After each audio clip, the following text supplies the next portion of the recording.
بھی بتا رہا تھا، اور پہلے بھی میں نے اس کے منہ سے یہ بات سنی ہے کہ ہمارے گاؤں میں 6000 مرزائی ہوا کرتے تھے، اب 500 رہ گئے ہیں. یہ اس کے الفاظ ہیں. امیر طاہر نذیر خان آپ کی بات قطع کرنے کے لیے معذرت، میں خلیفہ صاحب کا رشتہ دار ہوں، میں داماد ہوں ان کا. کون سے خلیفہ صاحب کا؟ یہ مرزا مسرور احمد کا. آپ اس کے داماد ہیں؟ جی، انہوں نے مجھے 2 رشتے کٹے دیے. بھائی بھائی میں جان آپ کو غلط بات مت کیجیے، غلط بات مت کیجیے. عامر نذیر صاحب آپ اپنی بات مکمل کیجیے، اچھے سن رہے ہیں. یہ غلط بات کرنے ان کو کہیں غلط بات مت کریں پلیز. اس طرح نہ کروں، میں نہیں جانتا ان کو، تو نہ کریں اس طرح کی بات. میں یہ کہہ رہا تھا کہ اب وہ طاہر خان خود بتا رہا ہے کہ 6000 مرزائی تھے ہمارے شہر میں، وہ 500 رہ گئے ہیں. گجرات، سیالکوٹ، حافظ آباد، شکر گڑھ جا کے دیکھیں، مرزائیوں کے دیہاتوں میں جتنے وہ فیملیاں تھیں، فیملیوں کی فیملیوں نے اسلام قبول کر لیا. اور یہ سارا اس سوشل میڈیا کی برکت سے ہو رہا ہے. سوشل میڈیا پر بہت فائدہ ہو رہا ہے بات کرنے کا، لیکن لا محالہ اس بات میں سے جس طرح لسی میں سے مکھن نکالنا ہوتا ہے نا، وہ بری ہوتی ہے سویرے چٹوری لسی کی، جس طرح اس میں سے مکھن نکالنا ہوتا ہے نا، ایسے ہی بالکل سوشل میڈیا پہ ان گنت گفتگو ہو رہی ہوتی ہے. ٹک ٹاک کی براڈیں کھلی ہوئی ہیں، ٹک ٹاک پر ویڈیوز اپلوڈ کی ہوئی ہیں، وہ واٹس ایپ پر چل رہے ہیں، گروپس چل رہے ہیں.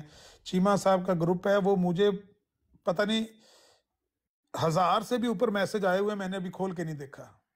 ایڈ کیا ہوا انہوں نے مجھے واٹس ایپ کے گروپ میں. اچھا، وہ مفتی ملنگ جان سیفی صاحب نے مجھے ایڈ کیا. مطلب واٹس ایپ پر بھی گروپ چل رہے ہیں، یوٹیوب پر ڈائریکٹ لائیو وہ چل رہی ہیں، اپنے امتیاز صاحب اور وہ چلا رہے ہیں، عدنان رشید اور ان کے بھی یہ جو رضی شزی ہیں. مطلب یہ سارا سوشل میڈیا اس کا نام ہے. سوشل میڈیا پر ہر طرف یہ گفتگو ہو رہی ہے، لیکن اس میں سے جو پروڈکٹیو بات ہے، جو مفید بات ہے، جو کسی کے فائدے کی بات ہوتی ہے، وہ تھوڑی ہوتی ہے. وہ ایسے ہی ہوتی ہے جیسے لسی کی چٹوری میں سے صرف آدھا کلو مکھن ہوتا ہے. ایسے اس میں سے تلاش کرنا پڑتا ہے کہ یہ مفید بات یہ ہے جو کسی نے دلیل دے کر، حوالہ دے کر کوئی بات بیان کی ہو، کوئی واقعہ، کوئی ثبوت پیش کیا ہو کہ یہ دیکھیں یہ جھوٹ ہے اور یہ سچ ہے، یہ گمراہی ہے اور یہ ہدایت ہے. وہ پروڈکٹیو بات تھوڑی ہوتی ہے، لیکن بہرحال بات ہو رہی ہے اور اس کا فائدہ بھی ہو رہا ہے. ہمیں وہ بات کرنی ہے، ہمیں گالم گلوچ نہیں کرنا. اگر وہ گالیاں اپنی براڈوں پہ دیتے ہیں تو ان کو دینے دیں. اپنا حوصلہ اور صبر جو ہے نا، اس کا دامن نہ چھوڑا کریں، ایک دم سے دل برداشتہ نہ ہوا کریں کہ انہوں نے گالیاں دے دیں، اپنی براڈ لگا کے گالیاں تو لگے رہیں یار. وہ گستاخی بھی کریں گے، وہ گالیاں بھی دیں گے آپ کو اور آپ کے کابرین کو. وہ جب راج پال کی کتاب انہوں نے پڑھی ہے اور انہوں نے کہا کہ ہم نے مرزا قادیانی کا دفاع کرنا ہے اس راج پال کی کتاب کو پڑھ کے، اس کے آگے کون سی گنجائش رہ گئی ہے؟ راج پال کی وہ کتاب، ہندوستان جہاں 125 کروڑ لوگ بستے ہیں، 80 کروڑ ہندو ہیں اور 25-26 کروڑ وہاں پر مسلمان، اس سے بھی زیادہ 30 کروڑ کے قریب مسلمان ہیں. پاکستان میں بین ہے، ہندوستان میں بین ہے، بنگلہ دیش میں وہ بین ہے. وہ کتاب انہوں نے پڑھ کے سنائی ہے جس میں نبی علیہ الصلوۃ والسلام کو سیدھی ننگی گالیاں دی گئی ہیں. تو یہ کام تو ہوگا.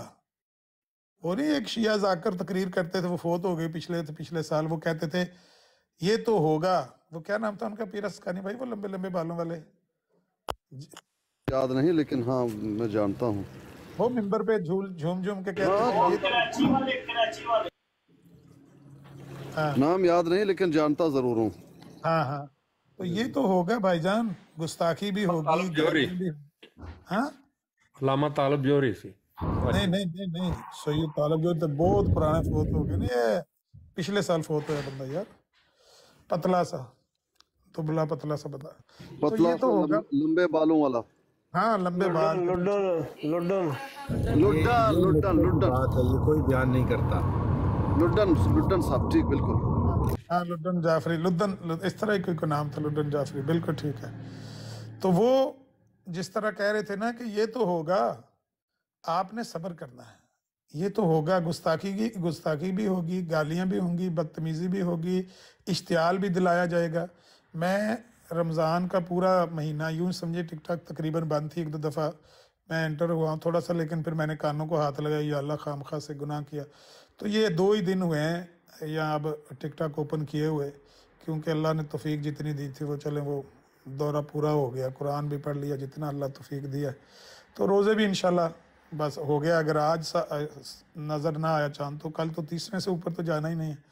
तो मैंने ये देखा है रमज़ान में कि हमारे भी कुछ साथी हैं, वो मेरा ख्याल है कि ब्राड लगा के वो मिर्ज़ाई उनकी शिकायतें कर रहे थे कि वो हमें मुसलसल बुरा भला कह रहे हैं, और हमें, क्योंकि अलीम इस तरह के मिजाज का बंदा नहीं था। अलीम साहब को मैं चंगा भला छोड़ के जो गया। अमर भाई है 2 दिन बाद ਤੁਹਾਨੂੰ ਨਾ ਨਵਾਂ ਚੰਨ ਨਜ਼ਰ ਆਏਗਾ ਦੋਵਾਂ ਸਾਈਡਾਂ ਤੇ ਮੇਰੀ ਪੀਛ ਹੋਈ ਹੈ ਮੈਨੂੰ ਵੀ ਇਲਹਾਮ ਹੋ ਗਿਆ ਠੀਕ ਹੋ ਗਿਆ ਕਾਦੀਆਨੀਆਂ ਵੱਲੋਂ ਤੇ ਮੁਸਲਮਾਨਾਂ ਵੱਲੋਂ अच्छा, बहरहाल वो जो माहौल चल रहा था ना, वो कह रहे हैं कि 2 तरफा माहौल है। मुझे नहीं पता कि ये बात सही है या गलत है, लेकिन अगर 2 तरफा माहौल है तो गलत है।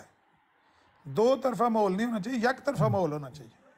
आमन नज़ीर भाई, उसका नाम ज़मीर अख्तर था और उसको लुड्डन जाफरी कहते थे, जिसका आप बात हाँ, ज़मीर जाफरी मेरे ख्याल इस तरह का। हाँ बिल्कुल बिल्कुल बिल्कुल। हाँ जी, तो भाई ये जो बराडें अगर दोनों तरफ से इस तरह की चल रही हैं, या अगर हमारी तरफ से भी कोई भाई ये काम कर रहे हैं, हम बिल्कुल वो काम नहीं करेंगे। हम अपना काम करें, हम अपने तरीके से काम करेंगे। इसके बदले में हमें ज़ाहिर है कि अपने भाइयों का भी हो सकता है कि रिएक्शन बर्दाश्त करना पड़े। वो भी कहेंगे कि आप हमारी तरह क्यों नहीं करते। भाई हम आपकी तरह नहीं करेंगे, आपका अपना तरीका है, हमारा अपना तरीका है। हमने आपके कहने पे करनी है तबलीग, हमने अपनी कब्र के चिराग के लिए करनी है, अपनी आखरत के लिए करनी है। हम इसको तोशे आखरत समझते हैं, तो हमने अपने लिए करनी है। कोई आप पर एहसान करना है या आपके साथ मिल के करना कोई ज़रूरी है? हम कोई गुलाम हैं हमने भाई अपने तरीके से करना है, जिस तरह हमारा दिल करेगा हमने वैसे करना है। यहाँ पर कई दफ़ा अभी भी जिस तरह ये ज़िया भाई के साथ भी वो ज्यादती करने की कोशिश कर रहा था, कोई कल भी अमर भाई कहते हैं ना हमने अपनी मर्जी से करना है, जिसका दिल करता है, जिसका दिल करता है ना आए यहाँ आगे मैं लेक्चर ना दे कि ये हो गया तो वो हो गया। क्यों अमर भाई? नो मोर डिक्टेशन लिख के लगा दूं, नो मोर। आमिर नज़ीर भाई जी जी, देखें, मैं अब निकल जाऊंगा ब्रोड से, इंशाअल्लाह फिर ख़बर देने आऊँगा। बात यह है कि आप ये कह रहे हैं ज़िया रसूल के बारे में वो कोशिश कर रहा था गुस्ताखी और बेइज्जत करने की। कोशिश क्या कर रहा था? उसने किया। हाँ हाँ कर रहा था। कर क्या रहा था? किया भाई। जाहिल के बच्चे हाँ, वो उसने किया। कोशिश करना और बात है, करना और बात है। उसने किया, बाकायदा किया भाईजान। हाँ, ठीक है, आप जारी रखें। हाँ, यही मैं कह रहा था कि यहाँ भी वो कर जाते हैं। हम अपनी ब्रॉड पर अगर उनकी ज्यादती सह जाते हैं ना, तो इसका ये मतलब नहीं कि हमारे मुंह में ज़ुबान नहीं है या हमें जवाब देना नहीं आता। हमने उनकी ब्राडों पे जाके जवाब दे के उनको दिखाया है कि यार हमें जवाब देना आता है, और ऐसे बेहतरीन तरीके से जवाब देते हैं कि कोई बंदा ये भी नहीं कह सकता हमने गाली दी है। इनके अपने बंदे कहते हैं गाली नहीं देते, पर गाली से ज्यादा सख्त इंजेक्शन है। पीर साहब आप बड़ा मनी मल्ली कह रहे थे ना, उसका वाला वो भी है मिर्जे का वाला। अमर भाई क्या नाम है, ज़िया भाई से ले लेते हैं। ज़िया भाई वो वाला मल्ली वाला बताएं जरा उसको, मनी मल्ली वाला मिर्जे जो बोला हुआ है, मनी मंगवाई थी। छोड़ें जी, अभी इसको ज़रूरत नहीं है। तो बात यह है कि अगर वो हमारी ब्रॉड पे आके ज्यादती करें, हम उसको अगर बर्दाश्त करें, कोई हमारा भाई हमें नाराज़ ना हो और हमें आके डिक्टेट ना करे कि भाई आप क्यों नहीं रिस्पॉन्ड करते। भाई हम अपने तरीके से रिस्पॉन्ड करेंगे। हम लोगों को ये भी तो दिखाना चाहते हैं ना कि ये बदतमीज़ और गालम गलोच करने वाले लोग हैं, पहल करने वाले लोग हैं, उसके बाद चीखें मारते हैं और कहते हैं ये गुस्ताखी करते हैं हमारे काबरीन की। जिस तरह ये पीर अस्कानी भाई कह रहे हैं, और मैंने भी जैसे 2 दफ़ा उसको रोका कि ये आप सीधी सीधी गालियां दे रहे हैं। मैंने नासिर साहब को कहा, भाई नासिर साहब इनको रोकें। अभी तो आप शिकायत कर रहे थे कि अमर और ज़िया रसूल ये करते हैं, अब ये देखें कौन पहल कर रहा है। हमेशा ये आप करते हैं। तो हम उनको ये बावर करवा रहे हैं और लोगों को दिखा रहे हैं कि ये पहल करने वाले लोग हैं, गालीबाज लोग हैं। हमें गाली देने की ज़रूरत ही नहीं है, हमारे पास दलाइल मौजूद हैं, और जिसके पास दलील होती है उसको गाली की ज़रूरत नहीं होती, इल्ला ये कि वो मुश्तिल होकर कोई सख्त लफ्ज़ बोल दे, लेकिन उसको गाली देने की ज़रूरत नहीं होती। गाली बंदा तब ही देता है नंगी, जब वो उसका टायरेट खुल जाता है, जब वो बेकाबू हो जाती गाड़ी, तभी वो गालियां देता है। तो आप में से किसी ने नहीं देखा होगा ज़िया भाई को مجھے کہ ہم ماں بہن کی گالیاں کسی کو دے رہے ہیں یا پھر اسکانی بھائی کو نہیں دیتے, ضرورت ہی نہیں ہے. جب دلائل موجود ہے گالیاں دینے کی کیا ضرورت ہے بھائی جان؟ تو ہم نے اسی طریقے سے بات کرنی ہے. جو بندہ اپنا بھی پسند نہ کرے, ناراض ہوئے بغیر, وہ پیچھے ہٹ جائے. ہم نے اپنے طریقے سے بات انشاءاللہ کرنی ہے اور یہ بات جاری رکھیں گے. ہم ان کی طرح یا ان کے ریاکشن میں, کیونکہ وہ اپنی براڈ پہ وہ لگا کے تصویریں لگا کے گستاخیاں کر رہے ہیں, گالیاں دے رہے ہیں, تو ہم یہاں پر گالیاں دینا شروع کر دیں, یہ نہیں ہوگا. یہ بھائی ہم نے اپنی مرضی سے کرنا ہے.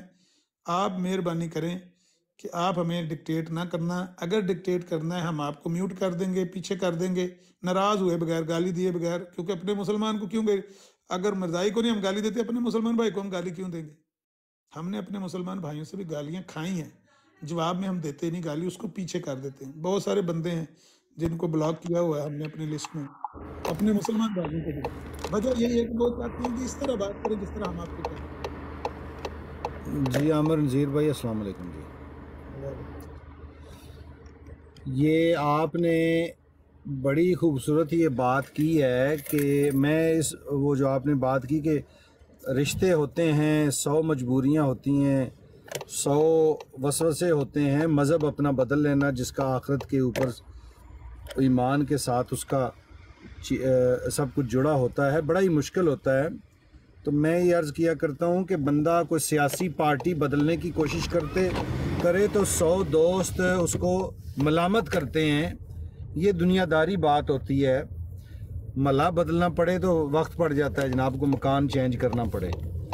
تو یہ آخرت کے جس کے اوپر فیصلے ہیں, اور وہ فیصلے ہیں کہ بندہ بالکل تنہا رہ جائے گا اور اس کو مستقبل کا کچھ پتہ نہیں ہے میرے ساتھ کیا ہوگا. تو یہ آسان چیزیں نہیں ہیں.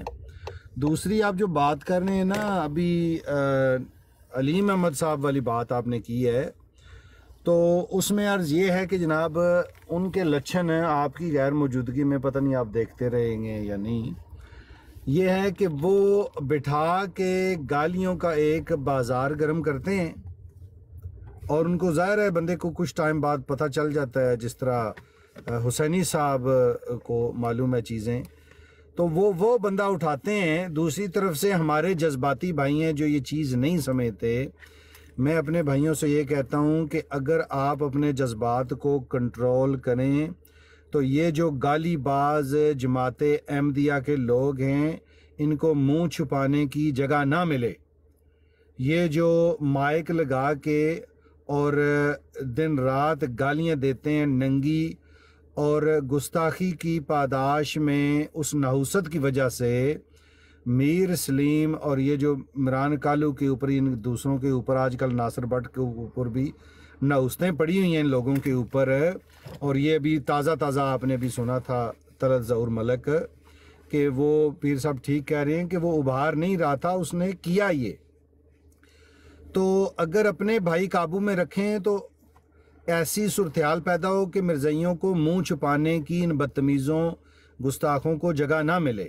لیکن اپنے بھائی ایسے مطلب ہے اب اس کو کیا لفظ استعمال کریں کہ سادہ لو ہیں, کہ وہ کہتے ہیں کہ جناب ہماری بھڑاس صرف اسی طریقے سے نکل سکتی ہے کہ وہ ہمیں بندہ اٹھائے گا اور ہم نے 1 منٹ ملنا ہے, 30 سیکنڈ ملنے ہیں, 2 منٹ ملنے ہیں, ہم نے گالیاں ہی دینی ہیں بس, اور کچھ نہیں کرنا. کیونکہ وہ بڑے گستاخ ہیں, بڑے یوں ہیں جناب. یہ جائز ہو گیا ہمارے اوپر. منافق کی 4 جو نشانیاں بتائی گئی ہیں ان میں سے ایک نشانی ہے کہ وہ گالی دیتا ہے. تو یہ چوتھے حصے کے منافق لوگ جو ہیں گالیاں دینے والے دن رات, مرزائی تو بالکل ہی فارغ ہے نا, تو اپنے بھائی کیوں خیال نہیں کرتے. جی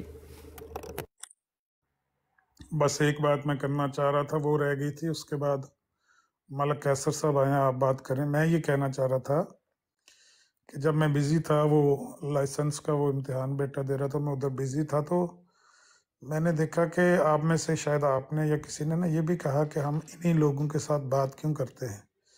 تھوڑا اس پہ بھی ذہن میں رکھیں کہ یہ ہمیں پتہ ہے کہ طلعت ظہور ملک ایک ایسا پتھر ہے کہ جس پر کسی شاعر نے کہا ہے کہ مورخ نو کی پند نصیحت پتھر نو کی پالا, سہ منا دے صابن لائی تے کمبل پھر کالے دا کالا.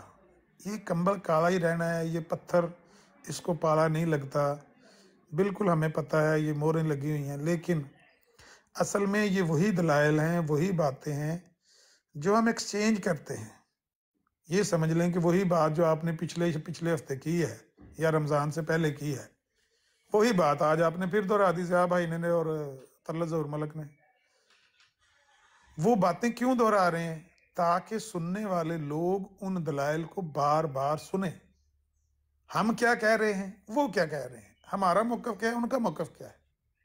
ضیاء بھائی نے جو بات کی ہے وہ کتنی بہترین اور پائیدار بات ہے، بدلے میں جو اس نے بات کی وہ بھی لوگوں نے سن لی ہے۔ یہی بات رمضان سے پہلے بھی کی ہے، جولائی اگست میں بھی کی ہے، نومبر دسمبر میں بھی کی ہے، لیکن یہ جس طرح دورہ ہوتا ہے نا ہر مہینے، یہ دہرایا جاتا ہے سبق تاکہ لوگوں کو یہ دلائل ازبر ہو جائیں۔ پھر ان دلائل کو سن کے، کیونکہ لوگ آتے جاتے رہتے ہیں نا، یہ تو بہتے ہوئے پانی کی طرح ہے نا یہ سوشل میڈیا۔ یہاں پر کوئی بندہ آیا، اس نے سنی، وہ چلا گیا، پھر کوئی نیا آ گیا، اس نے سنی۔ اب آپ پچھلی ایک بات کر کے دوبارہ نہیں کریں گے تو جو نیا بندہ آنے والا اس کو تو نہیں پتہ چلے گا۔ تو یہ اگر وہی گھسے پٹے لوگ ہیں، وہی گھسی پٹی ان کی باتیں ہیں، ہم ان کے ساتھ بار بار کیوں وہی انہی باتوں کے ساتھ جواب دے رہے ہیں تاکہ یہ دلائل ریپیٹ ہو جائے۔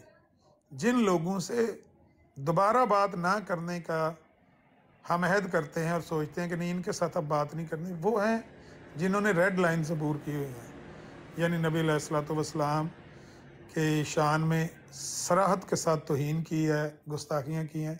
اس طرح میں نے کہا کہ وہ 2-3 بندے ہیں جنہوں نے راجپال کی کتاب پڑھ کے سنائی۔ تو اس طرح کے بندے جنہوں نے کوئی ریڈ لائن عبور کی ہے نا، ان کے ساتھ بات نہیں کرنی چاہیے۔ یہ جو پاگل ہیں، یہ جو پتھر ہیں، ان کے ساتھ آپ لگے رہیں، آپ کی باتیں سن کے لوگ فائدہ حاصل کر رہے ہیں، کرنے دیں وہی بات وہ پچھلے ہفتے کر رہے وہی آج کرنے دیں، کوئی بات نہیں ہے۔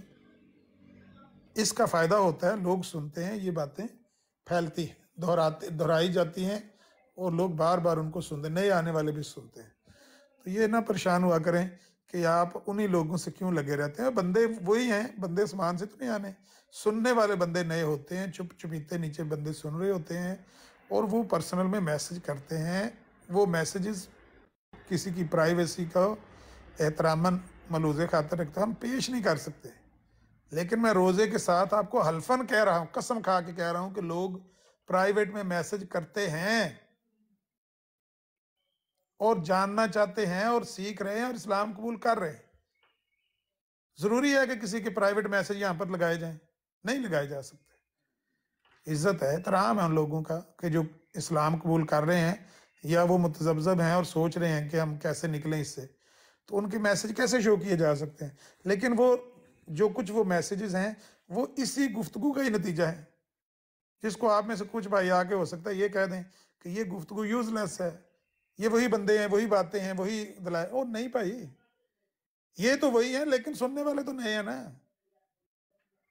تو اس سے بھی آپ جذباتی نہ ہوا کریں، یہ سلسلہ ایسے ہی جاری رہے گا۔ جی عامر نذیر بھائی، آپ ماشاءاللہ جو بات کرنے ہیں خوبصورت بات ہے، میں خود اس چیز کا قائل ہوں جو آپ نے بات کی، لیکن یہ طلعت ظہور ایسا بندہ ہے کہ وہ بات وہی کرے، بے شک بدلے تو صحیح، اس کو کوئی طریقہ ہی اس کا بدل لے۔ اس نے ایسی وہ ریکارڈنگ لگائی ہے، بندہ ایریٹیٹ ہو جاتا ہے، یار یہ ریکارڈنگ ہی کو بدل لو، کوئی فیشن چینج کر لو، وہ ایریٹیٹ کرنا شروع ہو جاتا ہے۔ لیکن جو آپ کی باتیں، میں تو اس کا قائل ہوں کہ انہی چیزوں سے بار بار وہ ایسے نتائج نکلتے ہیں کہ ایک بات ہمیں بھی مختلف طریقے سے کرنے کا موقع ملتا ہے، اور بالکل درست بات ہے آپ کی۔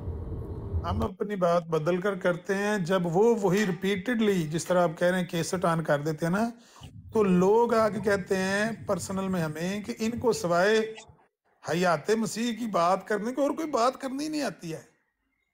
یہ جب بھی بات کرو وہ عیسیٰ علیہ السلام کا بٹن دبا دیتے ہیں، عیسیٰ علیہ السلام کو زندہ ثابت کر دو، وہ لوگ بھی تو دیکھ رہے ہیں نا، لوگ ان کی اسی بے بسی کو تو دیکھ کر متاثر ہو رہے ہیں کہ بھائی جب بھی بات یہ کرتے ہیں مسلمانوں سے، یہ گما کے بات عیسیٰ علیہ السلام، اچھا یہ آج کی بات نہیں ہے، یہ ان کے 2 نمبر خلیفہ صاحب نے بھی وہ کتاب میں لکھا ہوا ہے کہ میں گیا جامعہ احمدیہ میں دورہ کرنے، تو وہاں میں نے دیکھا کہ جو لڑکے ہیں وہ بالکل کند ذہن ہیں، کنویں کے مینڈک کی طرح ان کے دماغوں کو بند کر دیا گیا ہے، हयात व वफात मसीह पर चंद आयतें उन्होंने याद की हुई हैं और वो कहते हैं हमने तबलीग करनी है।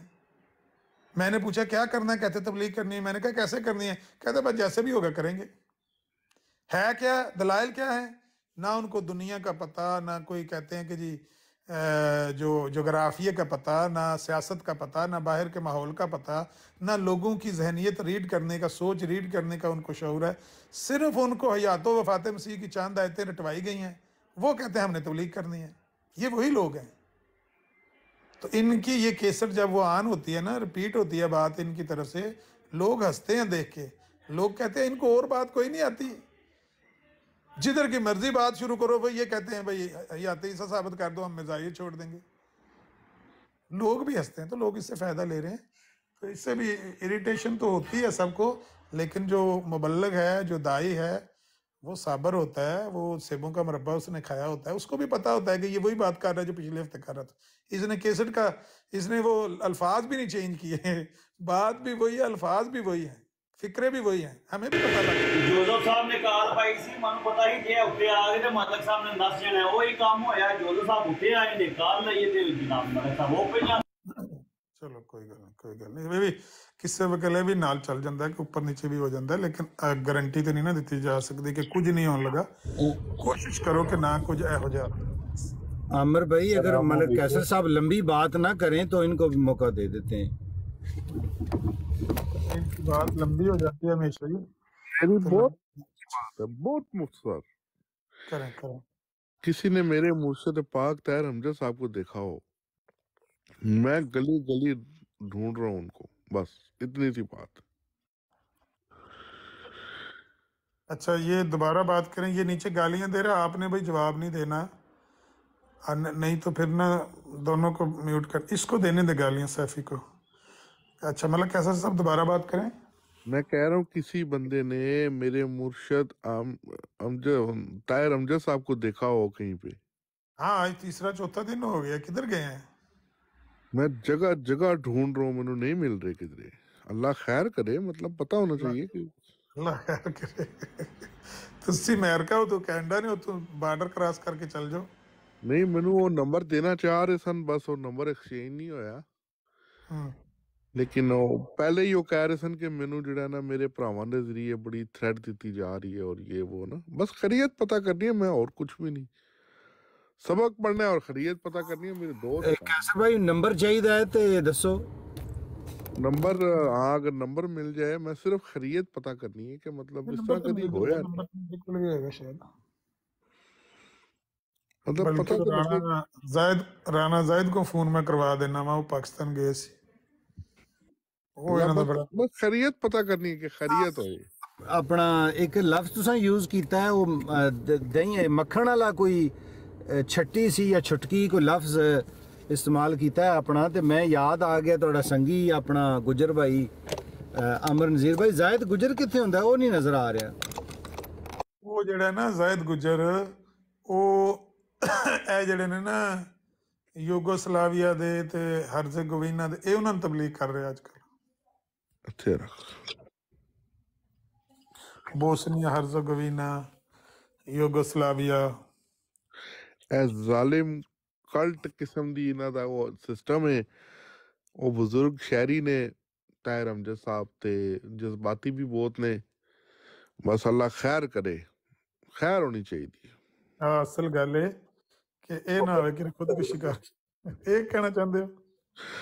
मतलब की पता लगता है उन, और जज्बाती भी बहुत ने ना।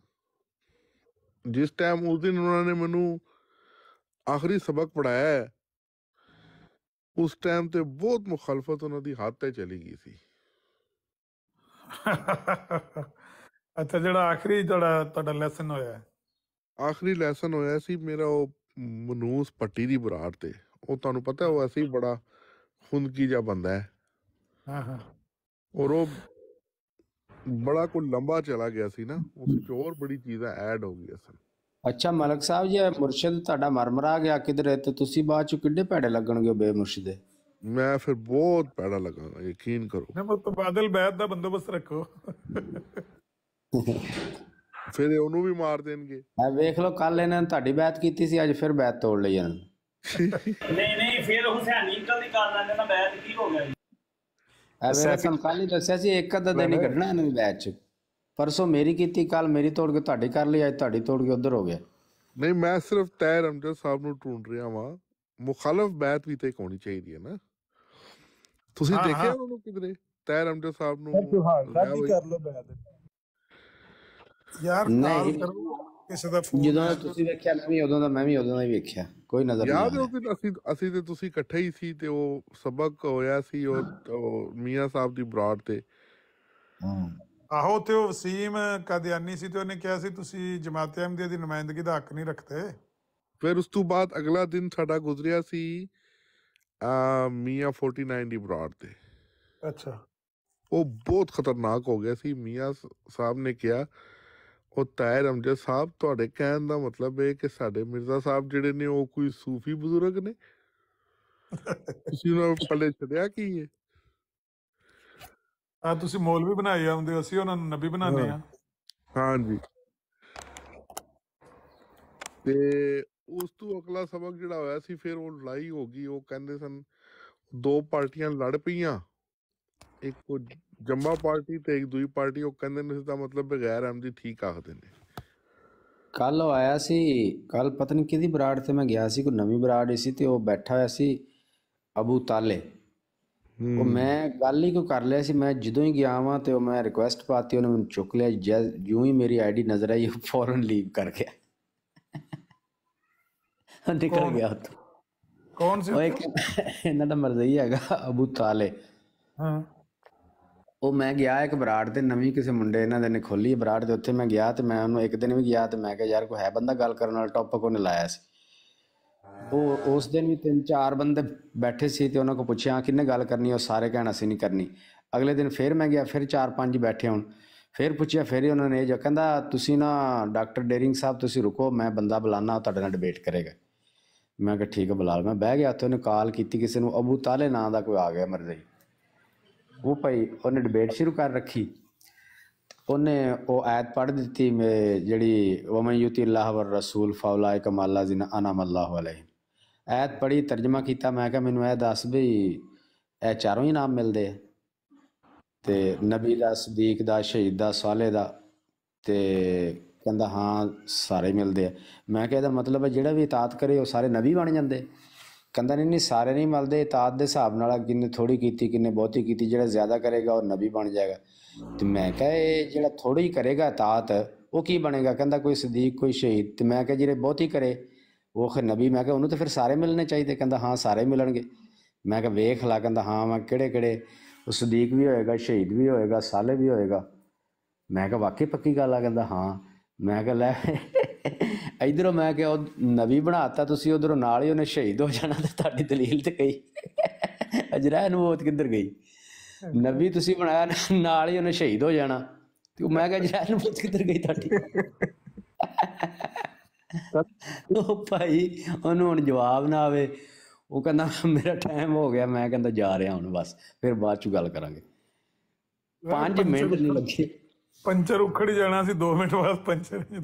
ਉਹ ਭਾਈ ਉਹ ਹੋਈ ਏਦਾਂ ਨਾ ਵੀ ਉਹ ਸਪੈਸ਼ਲ ਕਾਲ ਕਰਕੇ ਬੁਲਾਇਆ ਗਿਆ ਸੀ ਵੀ ਲਓ ਜੀ ਬੰਦਾ ਮੈਂ ਬੁਲਾ ਲਿਆ, ਇਹਨੇ ਗੱਲ ਕੀਤੀ। ਉਹਨੂੰ ਹੁਣ ਅੱਗੇ ਜਵਾਬ ਨਾ ਆਵੇ, ਬੋਲਣ ਲੱਗਾ ਇੱਕ ਵਾਰੀ ਜ਼ਬਾਨ ਲੜਖੜਾਈ, ਕਹਿੰਦਾ ਅਸਲ में ਮੇਰਾ ਟਾਈਮ ਹੋ ਗਿਆ ਤੇ ਮੈਂ ਜਾ ਰਹਾ। ਸਾਨੂੰ ਵੀ ਬੁਲਾਇਆ ਸੀ ਕਾਲ ਕਰਕੇ ਮਲਕ ਕੈਸਰ ਸਾਹਿਬ ਨੇ, ਉਹ ਸ਼ਾਇਦ ਭੱਟੀ ਦੀ ਬਰਾੜ ਤੇ। ਕੱਲ ਸੁਬਾਹ ਦੀ ਗੱਲ, ਪਰਸੋਂ ਸੁਬਾਹ ਦੀ ਗੱਲ। ਤੇ ਉਹ ਦੁਬਾਰਾ ਬਰਾੜ ਨਹੀਂ ਵੇਖੀ ਹੈ ਮਲਕ ਕੈਸਰ ਸਾਹਿਬ। ਗੱਲ ਕਰਦਾ ਪਿਆ ਸੀ ਕਿਸੇ ਬੰਦੇ ਨਾਲ, ਫਿਰ ਉਸ ਮੌਜੂ ਤੇ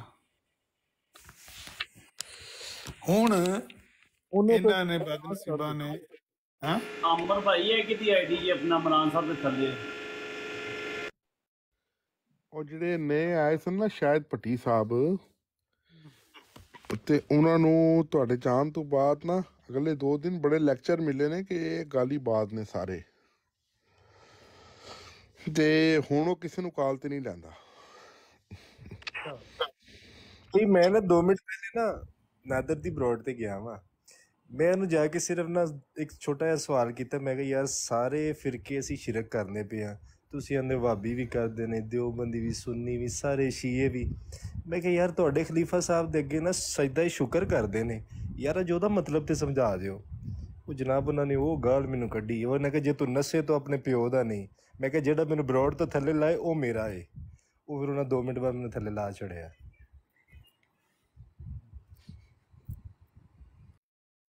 ਅੱਛਾ ਭੱਟ ਸਾਹਿਬ ਇਹ ਚੈੱਕ ਕਰੋ ਕਿਸ ਨੇ ਲਾਇਆ ਸੀ, ਉਹ ਤੁਹਾਡਾ ਹੈ ਫਿਰ ਹੁਣ?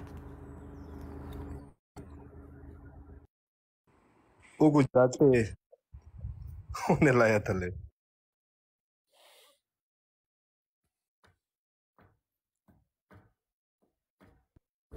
ਜੀ ਕੈਸਰ ਮਲਕ ਭਾਈ ਉਹਦੀ ਆਈਡੀ ਠੀਕ ਦੇ ਨਾਮ ਤੋਂ ਆਂਦਾ। ਵਾਹ ਜੀ ਵਾਹ।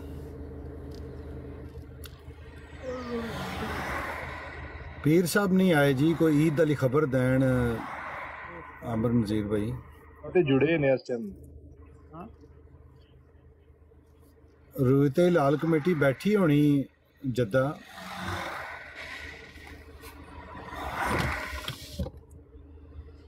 ਮੈਂ ਥੱਲੇ ਕਹਿ ਰਹੀਆਂ ਨੇ ਕਿ ਤੁਸੀਂ ਨਾਦਰ ਭਾਈ ਨੇ ਠੀਕ ਕੀਤਾ, ਤੁਸੀਂ ਆਏ ਹੀ ਇਸੇ ਵਾਜ ਹੋ ਗਏ ਹੋ।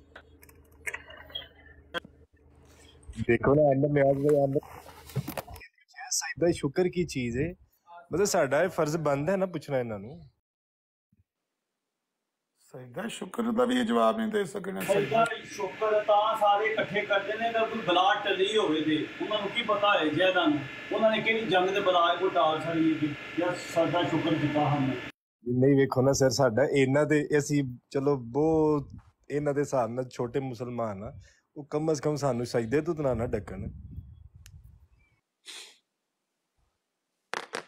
ਰਾਜਪੂਤ ਸਾਹਿਬ ਦਾ ਮੈਸੇਜ ਆ ਗਿਆ ਕਿ ਅਨਾਉਂਸ ਕਿੱਥੇ ਹੋ ਗਿਆ ਹੈ?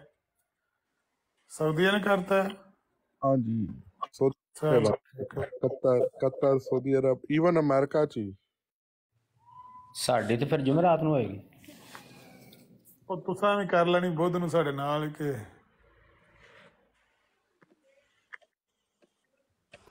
आमिर भाई 3 पूरे कर रहे हो? क्या न्यूज़ आई है? क्या न्यूज़ है जी?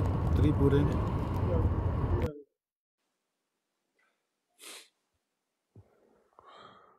ਅਸੀਂ ਜਿਹੜਾ ਨਾ ਅਮਰੀਕਾ ਦੇ ਵਿੱਚ ਪਹਿਲੀ ਦਫਾ 2 ਗਰੁੱਪ ਬਣ ਗਏ ਸਨ, ਅਹਿਲੇ ਸੁਨਨਤ ਤੇ ਦੂਸਰੇ, ਤੇ ਕੁਝ ਲੋਕਾਂ ਦੇ 29 ਹੋਣਗੇ ਤੇ ਕੁਝ ਤੇ 30 ਹੋਣਗੇ।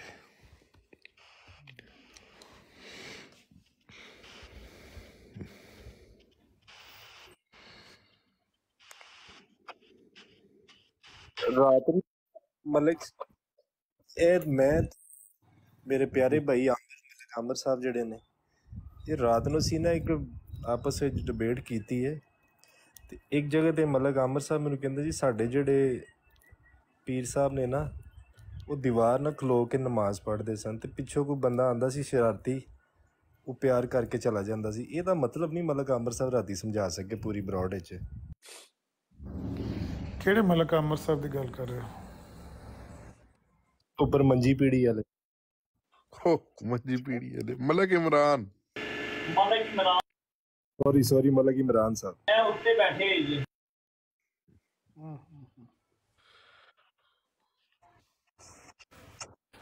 ਮਲਕ ਇਮਰਾਨ ਸਾਹਿਬ ਨੇ ਕੀ ਆਖਿਆ? ਖਲੀਫਾ ਸਾਹਿਬ ਨਬੀ ਮਿਰਜ਼ਾ ਸਾਹਿਬ ਉਹ ਇੱਕ ਦੀਵਾਰ ਨਾਲ ਖਲੋ ਕੇ ਨਾ, ਮਤਲਬ ਫੈਸਲ ਸਾਹਿਬ ਨੇ ਇੱਕ ਰਿਵਾਇਤ ਪੜ੍ਹ ਕੇ ਦਿੱਤੀ ਸੀ ਮਿਰਜ਼ਾ ਸਾਹਿਬ ਦੀ। ਫੈਸਲ ਸਾਹਿਬ ਨੇ ਇਹ ਜੀ ਮਤਲਬ ਇਮਰਾਨ ਸਾਹਿਬ ਤੁਹਾਡੇ ਵਾਸਤੇ ਹੋਏ। ਇਮਰਾਨ ਸਾਹਿਬ ਨੇ ਕਿਹਾ ਠੀਕ ਹੈ ਯਾਰ ਮੈਂ ਮੰਨ ਲੈਂਦਾ, ਪਰ ਲੇਕਿਨ ਜਿਹੜਾ ਨਾ ਉਹ ਬਾਰੀ ਦੇ ਨਾਲ ਜਗ੍ਹਾ ਸੀ ਤੇ ਦੀਵਾਰ ਦੇ ਨਾਲ ਟੇਕ ਲਾ ਲੈਂਦਾ, ਕੋਈ ਫੜ ਕੇ ਅੰਦਰ ਲੈ ਜਾਂਦਾ ਸੀ ਫਟਾਫਟ। ਮੈਂ ਕਿਹਾ ਯਾਰ ਇਹ ਕੀ?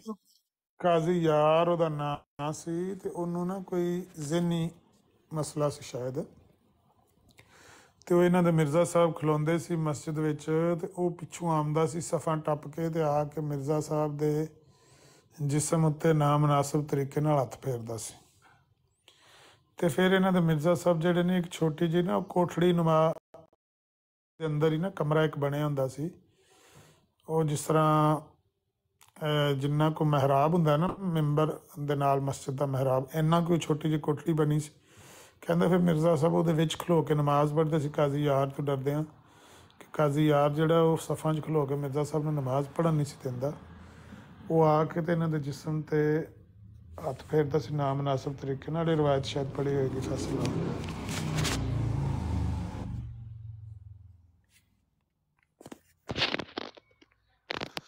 شاید اسے روایت کا ذکر کر رہا. جی جی بالکل یہی روایت. یہ تو میں نادر صاحب دی بروڈ تے بھی سوال کرنا سی, انہوں نے پہਲਾਂ ہی پڑھ کے تھلے لا چڑھے. ਇਹ ਸਵਾਲ ਇਹ ਹੀ ਹੈ, ਲੇਕਿਨ ਇਹਨੂੰ ਅਸਲ ਦੇ ਵਿੱਚ ਫਰੇਜ਼ ਕਰਨ ਵਾਸਤੇ ਮੁਨਾਸਬ ਤਰੀਕੇ ਨਾਲ ਇਹਨੂੰ ਫਰੇਜ਼ ਕਰਨਾ ਥੋੜਾ ਜਿਹਾ ਮੁਸ਼ਕਲ ਹੈ. ਸਵਾਲ ਇਹ ਬੜਾ ਪੇਟੈਂਟ ਹੈ. ਸਰ ਦੇਖੋ ਨਾ ਕਿ ਨਬੀ ਹੈ, ਅਗਰ ਇਹਨਾਂ ਦੇ ਹਿਸਾਬ ਨਾਲ ਕਿ ਨਬੀ ਹੈ ਸਰ, ਉਹਦੇ ਨਾਲ ਇੰਜ ਹੋਵੇ ਕਿਆ ਫਰਿਸ਼ਤੇ ਉਹਦੀ ਹਿਫਾਜ਼ਤ ਤੇ ਨਹੀਂ ਮਮੂਰ? ਕੋਈ ਬੰਦਾ ਹੋਵੇ ਤੇ ਉਹਨੂੰ ਉਂਗਲ ਦੇ ਕੇ ਟੁਰ ਜਾਏ, ਇਹ ਵੀ ਤੇ ਗੈਰ ਇਖਲਾਕੀ ਹਰਕਤ ਹੈ ਨਾ. ਅਸਲ ਫਰਿਸ਼ਤਾ ਐਸੀ ਟੀਚੀ ਦੇ ਮਿੱਠਣ ਲਾਲ, ਪਰ ਉਹਦੇ ਮੁਕਾਬੂ ਨਹੀਂ ਨਾ ਹੁਣ ਹੋਇਆ. ਤੁਹਾਨੂੰ ਕੀ ਪਤਾ ਕਿ ਫਰਿਸ਼ਤੇ ਨਹੀਂ ਹੈ ਨੇ ਟੀਚੀ ਵੀ ਮਿੱਠਣ ਲਾਲ ਲੀਚੀ ਕਿੰਨੇ 6-7 ਹੁੰਦੇ ਬਟ ਸਾਹਿਬ ਮਸੇ ਅਮਰ ਨਜ਼ੀਰ ਭਾਈ ਨੇ ਕਿਹਾ ਕਿ ਫਰੇਜ਼ ਕਰਨ ਦਾ ਇੱਕ ਜਿਹੜਾ ਵੱਲ ਹੈ ਨਾ, ਤੇ ਤੁਸੀਂ ਸਿੱਧੀ ਜਨਾਬ ਮਤਲਬ ਫਰੇਜ਼ ਸਹੀ ਨਹੀਂ ਨਾ ਕੀਤੀ. ਫਿਰ ਸਹੀ ਉਹੀ ਮੈਂ ਕਹਿ ਰਿਹਾ ਕਿ ਜਿਹੜੇ ਲਫ਼ਜ਼ ਤੁਸੀਂ ਇਸਤੇਮਾਲ ਕੀਤੇ ਨੇ, ਇਹ ਲਫ਼ਜ਼ ਅਗਰ ਉੱਥੇ ਜਾ ਕੇ ਇਸਤੇਮਾਲ ਕਰੋਗੇ ਉਹਨਾਂ ਦੀ ਬਰਾੜ ਦੇ ਉੱਤੇ ਤੇ ਲਾ ਮਹਲਾ ਤੁਹਾਨੂੰ ਥੱਲੇ ਸੁੱਟਣਗੇ. ਲੇਕਿਨ ਇਸੇ ਹੀ ਸਵਾਲ ਨੂੰ ਤੁਸੀਂ ਅੱਛੇ ਤਰੀਕੇ ਨਾਲ ਅਗਰ ਫਰੇਜ਼ ਕਰਕੇ ਉਹਨਾਂ ਦੇ ਅੱਗੇ ਇਸ ਤਰ੍ਹਾਂ ਪੇਸ਼ ਕਰੋ ਕਿ ਉਹ ਤੁਹਾਨੂੰ ਥੱਲੇ ਨਾ ਲਾ ਸਕਣ, ਵਿੱਚ ਹੀ ਸਭ ਕੁਝ ਹੋਵੇ, ਲੇਕਿਨ ਉਹਨਾਂ ਨੂੰ ਮੈਂ ਮੌਕਾ ਸਵਾਲ ਨਾ ਮਿਲੇ. ਬੜੇ ਅੱਛੇ ਤਰੀਕੇ ਨਾਲ ਕਰਨਾ ਸੀ. ਮੈਂ ਤੇ ਸਵਾਲ ਕਰਨਾ ਸੀ ਆਪਣੇ ਨਬੀ ਤੋਂ ਸ਼ੁਰੂ ਹੋਣਾ ਸੀ ਕਿ ਦੇਖੋ ਨਾ ਸਾਡੇ ਨਬੀ ਦੀ ਹਿਫਾਜ਼ਤ ਕਿਸ ਤਰ੍ਹਾਂ ਕੀਤੀ ਗਈ. ਮੈਂ ਤੇ ਇਸ ਤਰ੍ਹਾਂ ਸਵਾਲ ਲੈ ਕੇ ਆਣਾ ਸੀ, ਘੁਮਾ ਫਿਰਾ ਕੇ, ਸਿੱਧਾ ਡਾਇਰੈਕਟ ਨਹੀਂ ਸੀ ਕਰਨਾ. ਇਹ ਗੱਲ ਹੈ, ਇਹ ਉਹਨਾਂ ਨੂੰ ਪਹਿਲਾਂ ਕੁਰਾਨ ਦੀ ਆਇਤ ਪੜ੍ਹ ਕੇ ਦੱਸੋ ਕਿ ਸੂਰਾ ਅਹਜ਼ਾਬ ਦੇ ਵਿੱਚ ਗਾਲਬਨ ਵੱਲਾਹੂ ਯਾਸਿਮੁਕਾ ਮਿਨਨ ਨਾਸ, ਇਹ ਮਿਰਜ਼ਾ ਸਾਹਿਬ ਨੂੰ ਇਲਹਾਮ ਹੋਈ ਸੀ. ਇਹਦਾ ਮਹਿਨਾ ਇਹ ਵੇ ਕਿ ਅੱਲਾ ਤੁਹਾਡੀ ਹਿਫਾਜ਼ਤ ਕਰੇਗਾ ਲੋਕਾਂ ਦੇ ਸ਼ਰ ਤੋਂ. ਵੱਲਾਹੂ ਯਾਸਿਮੁਕਾ ਮਿਨਨ ਨਾਸ, ਅੱਲਾ ਪਾਕ ਤੁਹਾਡੀ ਲੋਕਾਂ ਤੋਂ ਹਿਫਾਜ਼ਤ ਫਰਮਾਏਗਾ. ਉਹਨਾਂ ਨੂੰ ਕਹੋ ਇਹ ਮਿਰਜ਼ਾ ਸਾਹਿਬ ਦਾ ਇਲਹਾਮ ਹੈ, ਤੇ ਮਿਰਜ਼ਾ ਸਾਹਿਬ ਦੀ ਲੋਕਾਂ ਕੋਲੋਂ ਹਿਫਾਜ਼ਤ ਕਿਸ ਤਰ੍ਹਾਂ ਹੁੰਦੀ ਸੀ? ਇੱਕ ਬੰਦਾ ਸੀ ਤੇ ਉਹ ਮਿਰਜ਼ਾ ਸਾਹਿਬ ਨੂੰ ਤੰਗ ਕਰਦਾ ਸੀ. ਮਿਰਜ਼ਾ ਸਾਹਿਬ ਮਜਬੂਰਨ ਉਸ ਕੋਠੜੀ 'ਚ ਜਾ ਕੇ ਖੜੇ ਹੁੰਦੇ ਸੀ. ਕਿਆ ਇਲਹਾਮ ਤੁਸੀਂ ਮੰਨਦੇ ਹੋ ਕਿ ਇਸ ਇਲਹਾਮ ਦੇ ਬਾਵਜੂਦ ਅੱਲਾ ਉਹਨਾਂ ਦੀ ਹਿਫਾਜ਼ਤ ਕਰਦਾ ਸੀ ਤੇ ਫਿਰ ਉਹ ਕੋਠੜੀ 'ਚ ਜਾ ਕੇ ਖਲੋਣ ਤੇ ਮਜਬੂਰ ਨਹੀਂ ਹੋਏ? ਇਸ ਤਰ੍ਹਾਂ ਕਰਕੇ ਕਰੋ ਨਾ, ਤੇ ਗੱਲ ਉਹੀ ਹੁੰਦੀ ਹੈ, ਲੇਕਿਨ ਉਹਨੂੰ ਅੱਛੇ ਜੀ ਅਮਰ ਭਾਈ ਅੱਲਾਹ ਤਾਲਾ ਇਸੇ ਤਰੀਕੇ ਨਾਲ ਕਰਨੀ ਗੱਲ. ਲੇਕਿਨ ਉਹ ਅੱਜ ਕੱਲ੍ਹ ਪਤਾ ਨਹੀਂ ਕੀ ਹੋਇਆ, ਉਹਨਾਂ ਨੂੰ ਬੜੇ ਜਜ਼ਬਾਤੀ ਹੋ ਗਏ ਨੇ, ਦਿਲ ਬਰਦਾਸ਼ਤਾ ਹੋ ਗਿਆ ਨੇ, ਜਾਂ ਕੋਈ ਪਤਾ ਨਹੀਂ ਕੋਈ ਮਸਲਾ ਬਣਿਆ ਹੈ. ਸਾਡੇ ਮਾਸ਼ਾਅੱਲਾ 4-5 ਮੁਫਤੀ ਉਹਨਾਂ ਦੇ ਮਗਰ ਹੀ ਚੜ ਗਏ ਨੇ, ਉਹਨਾਂ ਵਿਚਾਰਿਆਂ ਨੂੰ ਸਾਹ ਵੀ ਨਹੀਂ ਲੈਣ ਦਿੰਦੇ. ਬਈ ਯਾਰ ਤੁਸੀਂ ਤੇ ਨਬੀ ਪਾਕ ਤੇ ਪਾਕ ਕਹਿ ਛੱਡਦੇ ਨੇ, ਐਂਡ ਤੇ ਕਹਿ ਛੱਡਦੇ ਯਾਰ ਤੁਸੀਂ ਕੌਣ ਲੋਗ ਹੋ, ਤੁਸੀਂ ਕਿੱਥੋਂ ਆਏ ਹੋ? ਮੈਂ ਕਿਹਾ ਜੀ 1.5 ਸਾਲ ਬਾਅਦ ਆਏ ਹਾਂ, ਸਹੀ ਜਗ੍ਹਾ ਤੇ ਆਏ ਹਾਂ. ਮਲਕ ਕੈਸਰ ਸਾਹਿਬ ਕਦਿਆਂ ਨਹੀਂ ਠੀਕ ਆਖਦੇ ਨਾ ਕਿ ਇਹ ਅਮਨ ਨਜ਼ੀਰ ਕੋਲ ਪੜ੍ਹ ਕੇ ਤੇ ਆ ਜਾਂਦੇ ਨੇ. ਹਾਂ ਉਹੀ ਕਹਿੰਦੇ ਸਹੀ ਨੇ. ਨਬੀ ਅਲੈਹਿਸਸਲਾਮ ਉੱਤੇ ਆਪਣੇ ਭਾਈ ਬਲਾਲ ਆਏ ਨੇ, ਸ਼ਾਇਦ ਉਹਨਾਂ ਨੇ ਕੁਝ ਪੜ੍ਹਨਾ ਹੋਵੇਗਾ. ਮੁਰਤਜ਼ਾ ਭਾਈ ਦੇ ਥੱਲੇ ਨੇ. ਆਮਰ ਨਜ਼ੀਰ ਭਾਈ ਨਾਸਿਰ ਬੱਟ ਨਾਲ ਜਦੋਂ ਵੀ ਗੱਲ ਹੋਣੀ ਨੇ ਕਹਿਣਾ ਤੇਰਾ ਉਸਤਾਦ ਆਮਰ ਨਜ਼ੀਰ, ਉਹ ਫਿਰ ਮੈਂ ਤੇ ਕੱਢ ਲੈਣਾ, ਲੇਕਿਨ ਉਹ ਐਸਾ ਬਦਤਮੀਜ਼ ਹੈ ਨਾ, ਉਹ ਤੁਸਾਂ ਕੀ ਵੀ ਯਾਦ ਕਰਨਾ ਹੋਣਾ. ਲੇਕਿਨ ਉਹ ਫਿਰ ਕਹਿਣਾ ਮੈਂ ਤੂੰ ਬੜੇ ਅਰਸੇ ਬਾਅਦ ਢਾਹ ਚੜ੍ਹੇ. ਕੱਲ ਉਸਨੇ ਇਤਨੀਆਂ ਬਦਤਮੀਜ਼ੀਆਂ ਕੀਤੀਆਂ ਮੇਰੇ ਨਾਲ, और मेरे अपने भाई मेरे मुखालिफ हो गए, यार आप ऊपर बैठ के क्यों सुन रहे थे? और नासिर भट्ट मैं ने क्या तुसा जी जी मैं क्या तुसा ਕਿ ਮੁਰਤਜ਼ਾ ਵਾਨ ਸਾਹਿਬ ਨੂੰ ਬੁਲਾ ਲਓ, ਗਾਲਾਂ ਪੈਣ ਲੱਗੀਆਂ ਨੇ ਉਹਨਾਂ ਨੂੰ. ਹਾਂ ਬਸ ਉਹ ਹੀ ਗੱਲ ਹੈ. ਤੇ ਉਹ ਆਪਣੇ ਭਾਈ ਗਿਲਾ ਕਰਦੇ ਨੇ ਭਈ ਤੁਸਾਂ ਉੱਤੇ ਕਿਉਂ ਬੈਠੇ ਹੋ? ਮੈਂ ਕਹਿ ਰਿਹਾ ਤੁਹਾਨੂੰ ਕੀ ਪਤਾ ਸਾਂ ਉੱਤੇ ਕਿਉਂ ਬੈਠੇ ਆ? ਤੇ ਇਹ ਤੇ ਸਾਰੀਆਂ ਗੱਲਾਂ ਨੇ ਭਾਈ, ਤੁਸੀਂ ਜਲਦੀ ਜੀ ਇਹ ਗੱਲ ਨੋਟ ਕਰੋ, ਰਿਕਾਰਡ ਕਰੋ ਕਿ ਜਦੋਂ ਕੁਰਾਨ ਦੀ ਇਹ ਆਇਤ ਪਿਆਰੇ ਨਬੀ ਸੱਲੱਲਾਹੁ ਅਲੈਹਿ ਵਸੱਲਮ ਤੇ ਨਾਜ਼ਿਲ ਹੋਈ ਸੀ ਤੇ ਨਬੀ ਪਾਕ ਆਪਣੇ ਖੈਮੇ 'ਚ ਬਾਹਰ ਤਸ਼ਰੀਫ ਲਿਆਏ, ਤੇ ਜਿਹੜੇ ਬਾਹਰ ਬੰਦੇ ਖੈਮੇ ਦੇ ਨੇਜ਼ੇ ਹੱਥ ਵਿੱਚ ਫੜ ਕੇ ਤਲਵਾਰਾਂ ਆਪਣੇ ਨਿਆਮਾਂ ਦੇ ਵਿੱਚ ਪਾ ਕੇ ਖਲੋਤੇ ਸੀ ਨਾ ਪਹਿਰੇਦਾਰ, आपने खैमे का पर्दा चुकया। हदीस दे लफज ने कि आपने खैमे का पर्दा चुकया तो आपने फरमाया तुसी सारे चले जाओ, अल्लाह ताला दी आयत मेरे ते नाज़िल हो गई है कि अल्लाह ताला खुद हिफाजत करेगा मेरी, तुहाडी हुण हिफाजत की ज़रूरत। हालांकि उस तो पहले ਉਮੁਲ ਮੋਮਿਨੀਨ ਆਇਸ਼ਾ ਸਦੀਕਾ ਰਜ਼ੀ ਅੱਲਾਹ ਤਾਲਾ ਅਨਹਾ ਕਹਿੰਦੀਆਂ ਨੇ ਕਿ ਇੰਨੇ ਵੀ ਹਾਲਾਤ ਖਰਾਬ ਸਨ, ਇੰਨੇ ਵੀ ਹਾਲਾਤ ਖਰਾਬ ਰਹੇ ਨੇ, ਖਤਰਾ ਇੰਨਾ ਵੀ ਰਿਹਾ ਹੈ ਕਿ ਨਬੀ ਪਾਕ ਖੈਮੇ 'ਚ ਲੇਟੇ ਸਨ ਤੇ ਆਪ ਫਰਮਾਉਂਦੇ ਸਨ, ਉਹ ਕੌਣ ਖੁਸ਼ ਨਸੀਬ ਹੋਵੇਗਾ ਜਿਹੜਾ ਮੇਰੇ ਦਰਵਾਜ਼ੇ ਤੇ ਪਹਿਰਾ ਦੇਵੇਗਾ। ਇੱਕ ਸਾਹਬੀ ਇੰਨੀ ਦੇਰ 'ਚ ਆ ਗਏ। ਦੇਖੋ ਅੱਲਾਹ ਤਾਲਾ ਆਪਣੇ ਨਬੀ ਦੀ ਦੁਆ ਕਿੰਝ ਸੁਣਦਾ ਹੈ। ਨਬੀ ਪਾਕ ਨੇ ਗੱਲ ਕੀਤੀ ਆਪਣੀ ਬੀਵੀ ਨਾਲ ਖੈਮੇ ਦੇ ਵਿੱਚ ਤੇ ਸਾਹਬੀ ਬਾਹਰੋਂ ਆ ਗਏ ਤੇ ਉਹਨਾਂ ਆ ਕੇ ਕਿਹਾ, ਯਾ ਰਸੂਲल्लाह ਮੈਂ ਤੁਹਾਡੇ ਖੈਮੇ ਦੇ ਬਾਹਰ ਪਹਿਰੇਦਾਰ ਖਲੋਤਾ, ਤੁਸੀਂ ਆਰਾਮ ਕਰਨਾ, ਆਰਾਮ ਕਰੋ। ਉਮੁਲ ਮੋਮਿਨੀਨ ਆਇਸ਼ਾ ਸਦੀਕਾ ਰਜ਼ੀ ਅੱਲਾਹ ਤਾਲਾ ਅਨਹਾ ਕਹਿੰਦੀਆਂ ਨੇ ਕਿ ਨਬੀ ਪਾਕ ਉਸੇ ਵੇਲੇ ਸੌਂ ਗਏ, ਹੱਤਾਂ ਕਿ ਮੈਂ ਆਪ ਦੇ ਖਰਾਟਿਆਂ ਦੀ ਆਵਾਜ਼ ਸੁਣ ਲਈ। ਲੇਕਿਨ ਜਿਸ ਵੇਲੇ ਇਹ ਆਇਤ ਨਾਜ਼ਲ ਹੋਈ, ਆਪ ਨੇ ਖੈਮੇ ਦਾ ਪਰਦਾ ਚੁੱਕ ਕੇ ਆਪ ਨੇ ਫਰਮਾਇਆ, ਤੁਸੀਂ ਸਾਰੇ ਘਰ ਟੁਰ ਜਾਓ, ਹੁਣ ਕਿਸੇ ਦੀ ਹਿਫਾਜ਼ਤ ਦੀ ਜ਼ਰੂਰਤ ਨਹੀਂ। ਅੱਲਾਹ ਤਾਲਾ ਨੇ ਉੱਤੋਂ ਅਸਮਾਨ ਤੋਂ ਵਾਅਦਾ ਕਰ ਦਿੱਤਾ, ਵੱਲਾਹੁ ਯਾਸਿਮੁਕਾ ਮਿਨਨ ਨਾਸ, ਹੁਣ ਮੈਨੂੰ ਤੁਹਾਡੇ ਕਿਸੇ ਦੀ ਹਿਫਾਜ਼ਤ ਦੀ ਜ਼ਰੂਰਤ ਨਹੀਂ। ਜਦੋਂ ਇਹ ਨਬੀ ਪਾਕ ਤੇ ਆਇਤ ਨਾਜ਼ਲ ਹੋਈ ਤੇ ਕਿਸੇ ਬੰਦੇ ਦੀ ਹਿਫਾਜ਼ਤ ਦੀ ਜ਼ਰੂਰਤ ਨਹੀਂ ਰਹੀ ਹੈ। ਇਹ ਮਿਰਜ਼ਾ ਸਾਹਿਬ ਨੇ ਵੀ ਉਹ ਨਬੀ ਪਾਕ ਦੀਆਂ ਸਾਰੀਆਂ ਆਇਤਾਂ ਆਪਣੇ ਤੇ ਨਾਜ਼ਲ ਤੇ ਕਰਵਾਈਆਂ ਨੇ। ਵਮਾ ਅਰਸਲਨਾਕਾ ਇਲਾ ਰਹਿਮਤਨ ਲਿਲ ਆਲਮੀਨ ਵੀ ਕਹਿੰਦੇ ਨੇ ਮੇਰੇ ਤੇ ਨਾਜ਼ਲ ਹੋਈ ਹੈ। ਇੰਨਾ ਆਤੈਨਾ ਕਲ ਕੌਸਰ, ਉਹ ਵੀ ਅਮਰ ਭਾਈ ਤੁਹਾਡੀ ਮੈਂ ਗੱਲ ਟੋਕਣਾ ਮਾਜ਼ਰਤ, ਇਹ ਹੀ ਗੱਲ ਸਾਡੇ ਭਰਾ ਕਿਸੇ ਨੇ ਕੀਤੀ ਸੀ ਤੇ ਫਿਰ ਉਹਨੇ ਨਾ ਜ਼ਹੀਰ ਨੇ ਹੋ ਰਿਹਾ ਜਵਾਬ ਦਿੱਤਾ ਸੀ, ਫਿਰ ਉਹ ਗਾਰ ਦੇ 'ਚ ਕਿਉਂ ਛੁਪੇ ਹਨ?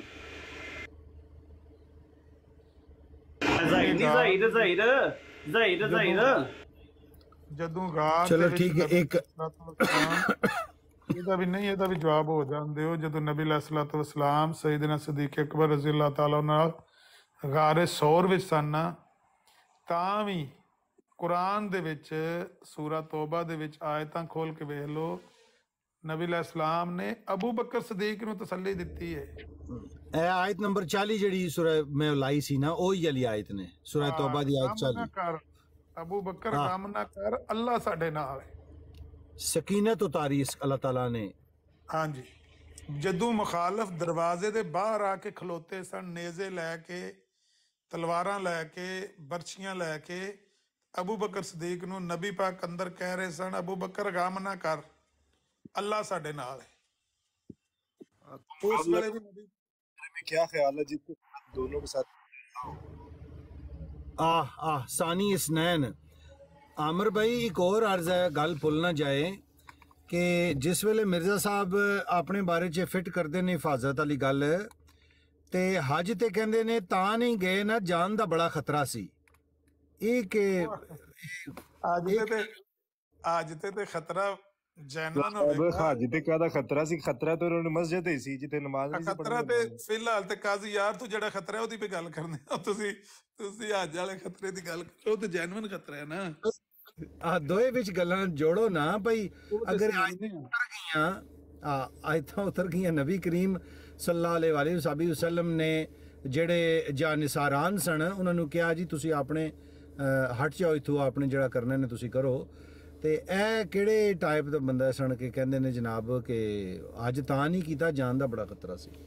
ਇਹ ਹੱਜ ਵਾਲਾ ਖਤਰਾ ਤੇ ਅਸੀਂ ਮੰਨਨੇ ਆ। ਇੱਕ ਪੀਰ ਮੇਰ ਅਲੀ ਸ਼ਾਹ ਤੋਂ ਖਤਰਾ ਸੀ, ਲਾਹੌਰ ਆਉਂਦੇ ਤੇ ਉਹਨਾਂ ਬੁੱਤੀ ਖਿੱਚ ਛੱਡਣੀ ਸੀ। ਉਹ ਜਿਹੜੇ ਪਠਾਨ ਆਏ ਸੀ ਨਾ, ਉਹ ਖਤਰਨਾਕ ਸੀ।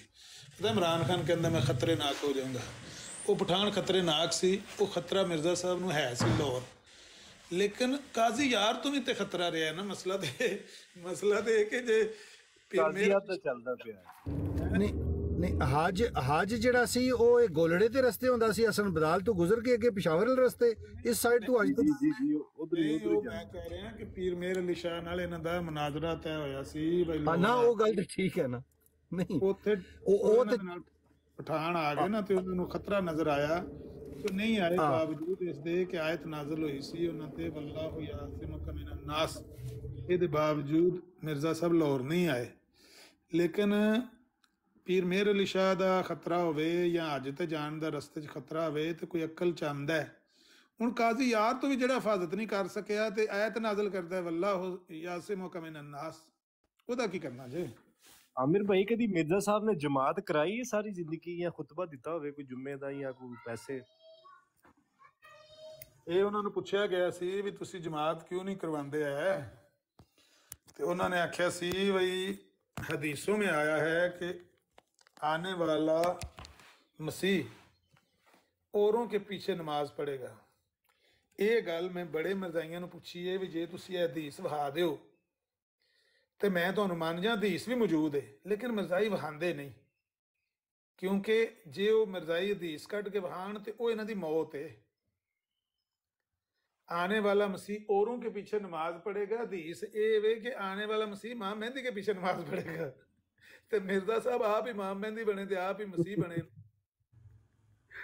ਆਏ ਹਾਏ ਅਮਨ ਨਜ਼ੀਰ ਬਾਈ ਸਹੀ ਤੁਹਾਨੂੰ ਫਿਰ ਉਹ ਬਦਦੁਆ ਦਿੰਦੇ ਨੇ। ਇਸ ਗੱਲ ਮਿਰਜ਼ਾ ਸਾਹਿਬ ਦੇ ਜਿਹੜੇ ਨੇ ਨਾ ਸਵਾਲ ਅੱਛੇ ਫਰੇਜ਼ ਕਰਕੇ ਲੈ ਜਾਇਆ ਕਰੋ, ਸਖਤੀ ਨਾ ਕਰਿਆ ਕਰੋ। ਮੈਂ ਆਇਆ 5-10 ਮਿੰਟ ਨੂੰ, ਤੁਸੀਂ ਗੱਲ ਕਰੋ ਆਪਸ।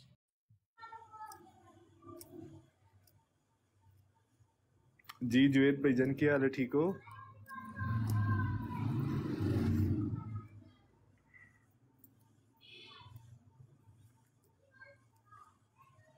लगता है अहमद अली भाई सारे सुते जे। जी अस्सलाम वालेकुम। नहीं मैं थोड़ा जिहा दूर सा माइक तो मैं सुन रहा। अच्छा अच्छा राजा जुवेद भाई की हाल ठीक ठाक हो? जी दुआ जनाब ने भट्ट साहब के हाल है, तुसी सुनाओ। ते मैं क्या ਤੁਹਾਨੂੰ ਅੱਜਕੱਲ ਬੜਾ ਮਜ਼ਈ ਯਾਦ ਕਰ ਰਹੇ ਨੇ 2-3 ਦਿਨ ਤੋਂ। ਆ ਬੜਾ ਨਹੀਂ ਮੈਂ ਤੇ ਉਹ ਅਸਲ ਵਿੱਚ ਹੋਇਆ ਇਹ ਵੇ ਕਿ ਉਹ ਕੱਲ ਇਹਨਾਂ ਨੇ ਨਾ ਅਬਦੁੱਲਾ ਨਾਲ ਨਾ ਕੋਈ ਸਖਤੀ ਕਰ ਰਹੇ ਸੀ। ਹਾਂਜੀ ਤੇ ਫੈਸਲ ਪਾਈ ਸੀ ਉੱਪਰ। ਮੈਂ ਵੀ ਉੱਥੇ ਸੀ। ਮੈਂ ਇਹਨਾਂ ਦੀ ਬਰੋਡ ਤੇ ਇਹ ਹੀ ਸੋਚਿਆ ਸੀ ਹੁਣ ਜਾਣਾ ਨਹੀਂ, ਉਸ ਦੀ ਵਜ੍ਹਾ ਇਹ ਸੀ ਕਿ ਇਹ ਫਿਰ ਮਾਈਕ ਮਿਊਟ ਕਰਕੇ ਨਾ ਤਾਂ ਕੁੱਤੇ ਖੋਲ ਛੋੜਦੇ ਤੇ ਮਹਾਰਾਜ ਜੁਵੇਦ ਸਾਹਿਬ ਜਿਹੜੇ ਅੱਜ ਮੈਂ ਇਹਨਾਂ ਦੇ ਕੁੱਤੇ ਬੰਦੇ ਜੇ ਨਾ ਕਿੱਥੇ ਯਕੀਨ ਕਰ ਇਹਦੀ ਉਹ ਮਿਸਟਰ ਕੀ ਉਹ ਵੈ ਕੁੱਤਾ ਜਿਹਾ ਭੌਂਕਦਾ ਇੱਕ ਉਹ ਬੰਬਾਸਟਿਕ ਬੰਬਾਸਟਿਕ ਜਿਹੜਾ ਜੀ ਉਸ ਖੋਲੀ ਉਹ ਉੱਥੇ ਮੈਂ ਚਲਾ ਗਿਆ। ਉੱਥੇ ਮੈਂ ਸਿਰਫ ਇੱਕ ਹੀ ਸਵਾਲ ਕੀਤਾ ਜਾ ਕੇ, ਮੈਂ ਕਿਹਾ ਯਾਰ ਤੁਸੀਂ ਏਡੀ ਤਬਲੀਗ ਕਰ ਰਹੇ ਹੋ। ਅਬਦੁਲ ਸਾਹਿਬ ਵੀ ਸਨ, ਉਸ ਤੋਂ ਬਾਅਦ ਉਹ ਜੱਟ ਬੜਾ ਮਸ਼ਹੂਰ ਹੈ, ਫਿਰ ਇਰਫਾਨ ਗੁੱਜਰ ਸੀ। ਮੈਂ ਕਿਹਾ ਯਾਰ ਸਿਰਫ ਇਹ ਦੱਸੋ ਤੁਸੀਂ ਬਰੇਲਵੀਆਂ ਨੂੰ ਵੀ ਰਗੜੀ ਜਾਂਦੇ ਪਿਓ ਕਿ ਸ਼ਿਰਕ ਕਰਦੇ ਨੇ। ਮੈਂ ਕਿਹਾ ਕਿਆ ਅੰਗੂਠੀ ਚੁੰਮਣਾ ਸ਼ਿਰਕ ਨਹੀਂ? ਕਹਿੰਦਾ ਨਹੀਂ। ਮੈਂ ਕਿਹਾ ਚਲੋ ਠੀਕ ਹੈ। ਮੈਂ ਕਿਹਾ ਕਿਆ ਤੁਹਾਡਾ ਜਿਹੜਾ ਸਜਦਾ ਸ਼ੁਕਰ ਹੈ ਇਹ ਸ਼ਿਰਕ ਨਹੀਂ? ਉਹਨਾਂ ਕਿਹਾ ਫਿਰ ਤੂੰ ਜਾਣਾ ਨਹੀਂ, ਜੇ ਆਪਣੇ ਪਿਓ ਦਾ ਹੈ ਨਾ ਤੂੰ ਜਾਣਾ ਨਹੀਂ ਇੱਥੋਂ ਬਰਾੜ ਤੋਂ। ਮੈਂ ਕਿਹਾ ਜੀ ਅਗਰ ਮੈਨੂੰ ਤੁਸੀਂ ਥੱਲੇ ਲਾਇਆ ਨਾ ਤੁਸੀਂ ਆਪਣੇ ਪਿਓ ਦੇ ਨਹੀਂ, ਜੇ ਮੈਂ ਨਸਿਆ ਤੇ ਮੈਂ ਆਪਣੇ ਪਿਓ ਦਾ ਨਹੀਂ। ਮੈਂ ਕਿਹਾ ਜੀ ਉਹ ਇਰਫਾਨ ਨੇ ਲਾਇਆ ਸੀ ਤੁਹਾਨੂੰ, ਮੇਰਾ ਮਤਲਬ ਹੈ ਇਰਫਾਨ ਗੁੱਜਰ ਤੁਹਾਡਾ ਪੁੱਤਰ ਹੈ। ਓਹ ਮੈਨੂੰ ਇੱਕ ਵਾਰੀ ਉਹਨਾਂ ਥੱਲੇ ਲਾਇਆ ਫਿਰ ਉੱਤੇ ਆ ਕੇ ਕਹਿੰਦੇ ਨੱਸ ਗਿਆ। ਮੈਂ ਕਿਹਾ ਯਾਰ ਮੈਨੂੰ ਇਹ ਦੱਸੋ ਮੈਂ ਵਾਲਦੇ ਮੁਹਤਰਮ ਕਿਹਦਾ ਵਾਂ? ਉਹਨਾਂ ਫਿਰ ਥੱਲੇ ਲਾ ਛੜਿਆ। ਅੱਛਾ ਮੈਂ ਕਿਹਾ ਸਜਦਾ ਸ਼ੁਕਰ ਦਾ ਜਵਾਬ ਦੇ ਦਿਓ ਯਾਰ, ਜੇ ਤੁਹਾਡੇ ਕੋਲ ਸਜਦਾ ਸ਼ੁਕਰ ਦਾ ਜਵਾਬ ਨਹੀਂ ਤੇ ਮੈਂ ਕਿਹਾ ਤੁਸੀਂ ਕਿਹੜੇ ਦਾਅਵੇ ਕਰ ਬੈਠੇ ਹੋ ਯਾਰ, ਕਿਹੜੀ ਮੰਜੀ ਤੇ ਬਹਿ ਬੈਠੇ ਹੋ ਤੁਸੀਂ? ਇਹ ਸਿਕਰ ਤੇ ਬਾਬਰ ਆਈ ਸਵਾਲ ਇਹਨਾਂ ਤੇ ਕਰਦੇ ਨੇ ਤਾਂ ਉਹਨਾਂ ਦੇ ਦੁਸ਼ਮਣ ਬਣੇ ਨੇ ਬੜੇ ਵੱਡੇ। ਅਸਲ ਸਾਡੇ ਕੋਈ ਦੋਸਤ ਨਾ ਬੜੇ ਮਾਸੂਮ ਨੇ ਜੋ ਐਸਾ ਸਵਾਲ ਕਰਦੇ ਨੇ, ਅੱਗੋਂ ਉਹਨਾਂ ਦੇ ਸਵਾਲ ਵਿੱਚ ਨਾ ਜਵਾਬ ਮੰਨ ਲੈਂਦੇ ਨੇ। ਸਾਡਾ ਮੇਨ ਮਕਸਦ ਹੋਣਾ ਚਾਹੀਦਾ ਜਿਹੜਾ ਅਸੀਂ ਸਵਾਲ ਕੀਤਾ ਨਾ ਆਪਣੇ ਸਵਾਲ ਤੇ ਡਟ ਜਾਈਏ। ਨਾ ਨਾ ਨਾ ਬਈ ਇੱਧਰ ਆ, ਵਾਪਸ ਆ, ਮੈਨੂੰ ਲੈ ਕੇ ਚੱਲ ਹੀ ਸਟੇਡੀਅਮ ਵਿੱਚ। ਆ ਸਟੇਡੀਅਮ ਵਿੱਚ ਇੰਝ ਹੁੰਦਾ ਹੈ। ਮੈਂ ਕਿਹਾ ਮੈਂ ਲਾਨਤ ਭੇਜਣਾ ਸਟੇਡੀਅਮ ਦੇ ਤੇ ਕ੍ਰਿਕਟ ਗਰਾਊਂਡ ਤੇ, ਮੈਂ ਤੇਰੇ ਖਲੀਫੇ ਦੇ ਕੋਲ ਖਲੋਤਾ ਆਵਾਂ, ਤੂੰ ਮੈਨੂੰ ਇੱਥੇ ਸਜਦਾ ਸ਼ੁਕਰ ਸਾਬਤ ਕਰਨਾ ਹੈ। ਉਹ ਆਖੇ ਤੇ ਭੈਣ ਜੋ ਕੰਜਰ ਹੀ ਕੋ ਟੱਕਰ ਗਿਆ ਸਾਨੂੰ ਅੱਜ। ਗੱਲ ਅਸੂਲ ਵੀ ਜੋ ਐਸਾ ਬੇਵੇ ਨਾ ਸਜਦਾ ਸ਼ੁਕਰ ਦਾ ਅਸੀਂ ਜਵਾਬ ਲੈਣਾ ਸੀ, ਕਿਉਂ ਸਟੇਡੀਅਮ ਜਾਈਏ? ਬਿਲਕੁਲ ਸਾਡਾ ਤੁਕ ਹੀ ਨਹੀਂ ਬਣਦਾ ਉੱਥੇ ਤੇ ਸਟੇਡੀਅਮ ਵਿੱਚ ਮਤਲਬ ਹੈ ਕਿ ਇੱਕ ਅਚਾਨਕ ਗੱਲ ਹੁੰਦੀ ਹੈ ਤੁਸੀਂ ਤੇ ਉਹ ਸਜਦਾ ਕਰਦੇ ਨੇ, ਖਿਲਾੜੀ ਧੱਕੇ ਵੀ ਹਨ ਕਰਦੇ, ਸਹੀ ਗੱਲ ਹੈ। ਮਗਰ ਇਹ ਤਾਂ ਮਸਜਿਦ ਦੇ ਅੰਦਰ ਹੁੰਦੇ ਨੇ। ਹਾਂ ਇਹਨਾਂ ਦੀ ਮਹਿਫਲ ਹੋ ਰਹੀ ਹੁੰਦੀ ਜਿਹਨੂੰ ਇਹ ਸਾਲਾਨਾ ਉਰਸ ਕਹਿੰਦੇ ਨੇ ਜੀ। ਤੇ ਪਿਛਲੇ ਸਾਲ ਇਹਨਾਂ ਕੋਈ ਨਹੀਂ ਕੀਤਾ ਕਿਉਂਕਿ ਇਹਨਾਂ ਨੂੰ ਕਿਸੇ ਦੱਸ ਹਟਿਆ ਨਾ ਕਿ ਤੁਸੀਂ ਹੋਰ ਨਵਾਂ ਮਜ਼ਾਕ ਬਣਾ ਦਿੱਤਾ ਸਾਡਾ। ਉਹ ਜਿਹੜਾ ਕਰੋਨਾ ਦਾ ਦੌਰ ਸੀ ਨਾ ਇਹਨਾਂ ਨੇ ਉਦੋਂ ਕੀਤਾ ਏ। ਮੈਂ ਇੱਕ ਦੋਸਤ ਨਾਲ ਬਹਿਸ ਕਰਨਾ ਪਿਆ, ਮੈਂ ਯਾਰ ਸਜਦਾ ਸ਼ੁਕਰ ਤੁਸੀਂ ਛੱਡਿਆ ਕਿਉਂ ਏ? ਕਹਿੰਦਾ ਜੀ ਕਰੋਨਾ ਦੌਰ ਹੈ। ਮੈਂ ਕਿਹਾ 2020-21 ਤੁਸੀਂ ਕੀਤਾ ਹੈ, ਆ 23 ਚ ਤੁਹਾਨੂੰ ਪਤਾ ਨਹੀਂ ਕੀ ਬਿਮਾਰੀ ਮੈਂ ਕਿਹਾ ਪਈ ਹੈ। ਜਦੋਂ ਕਰੋਨਾ ਟੁਰ ਗਿਆ ਤੁਸੀਂ ਉਦੋਂ ਛੱਡ ਛੜਿਆ।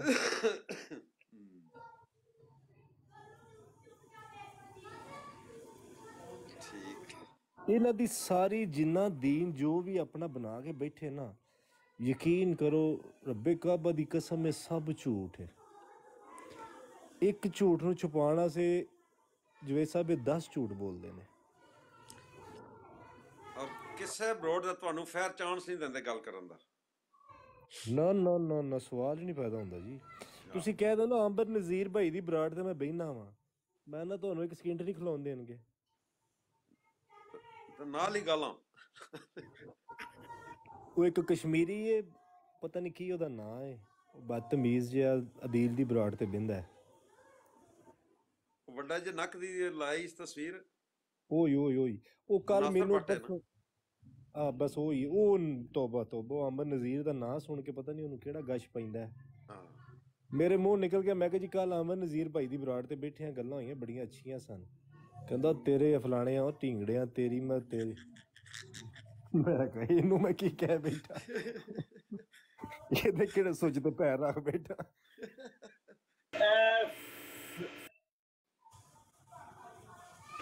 ਅੰਨਾ ਮੋਦੀ ਸਾਹਿਬ ਆਏ ਨੇ ਜੀ। ਅੰਨਾ ਮੋਦੀ ਸਾਹਿਬ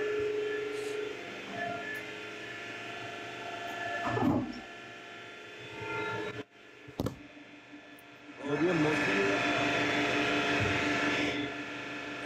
ਆਪੇ ਚਲਾ ਗਿਆ ਅੰਨਾ ਮੋਦੀ ਆ।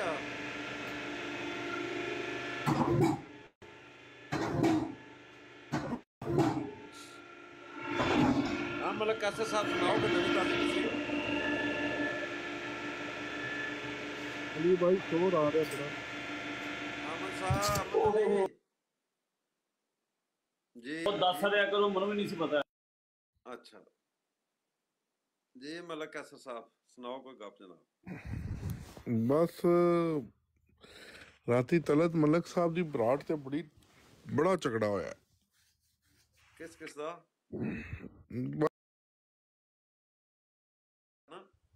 अच्छा ਤੁਹਾਡਾ ਵੀ ਹੋਇਆ? ਮੇਰਾ ਹੋਇਆ ਨਾ। ਇਹ ਸਾਹਿਬ ਦਾ ਤੇ ਬੜਾ ਤਗੜਾ ਹੋਇਆ ਝਗੜਾ ਜਨਾਬ। ਨਹੀਂ ਇਹ ਜਿਹੜੇ ਇਹਨਾਂ ਮਰਜ਼ਈਆਂ ਨੇ ਇੱਕ ਤਰੀਕਾਕਾਰ ਬਣਾ ਲਿਆ ਕਿ ਇਹਨਾਂ ਦੇ ਮਿਊਟ ਬੰਦ ਕਰਕੇ ਇਹਨਾਂ ਦੀ ਗਾਲਾਂ ਕੱਢੋ।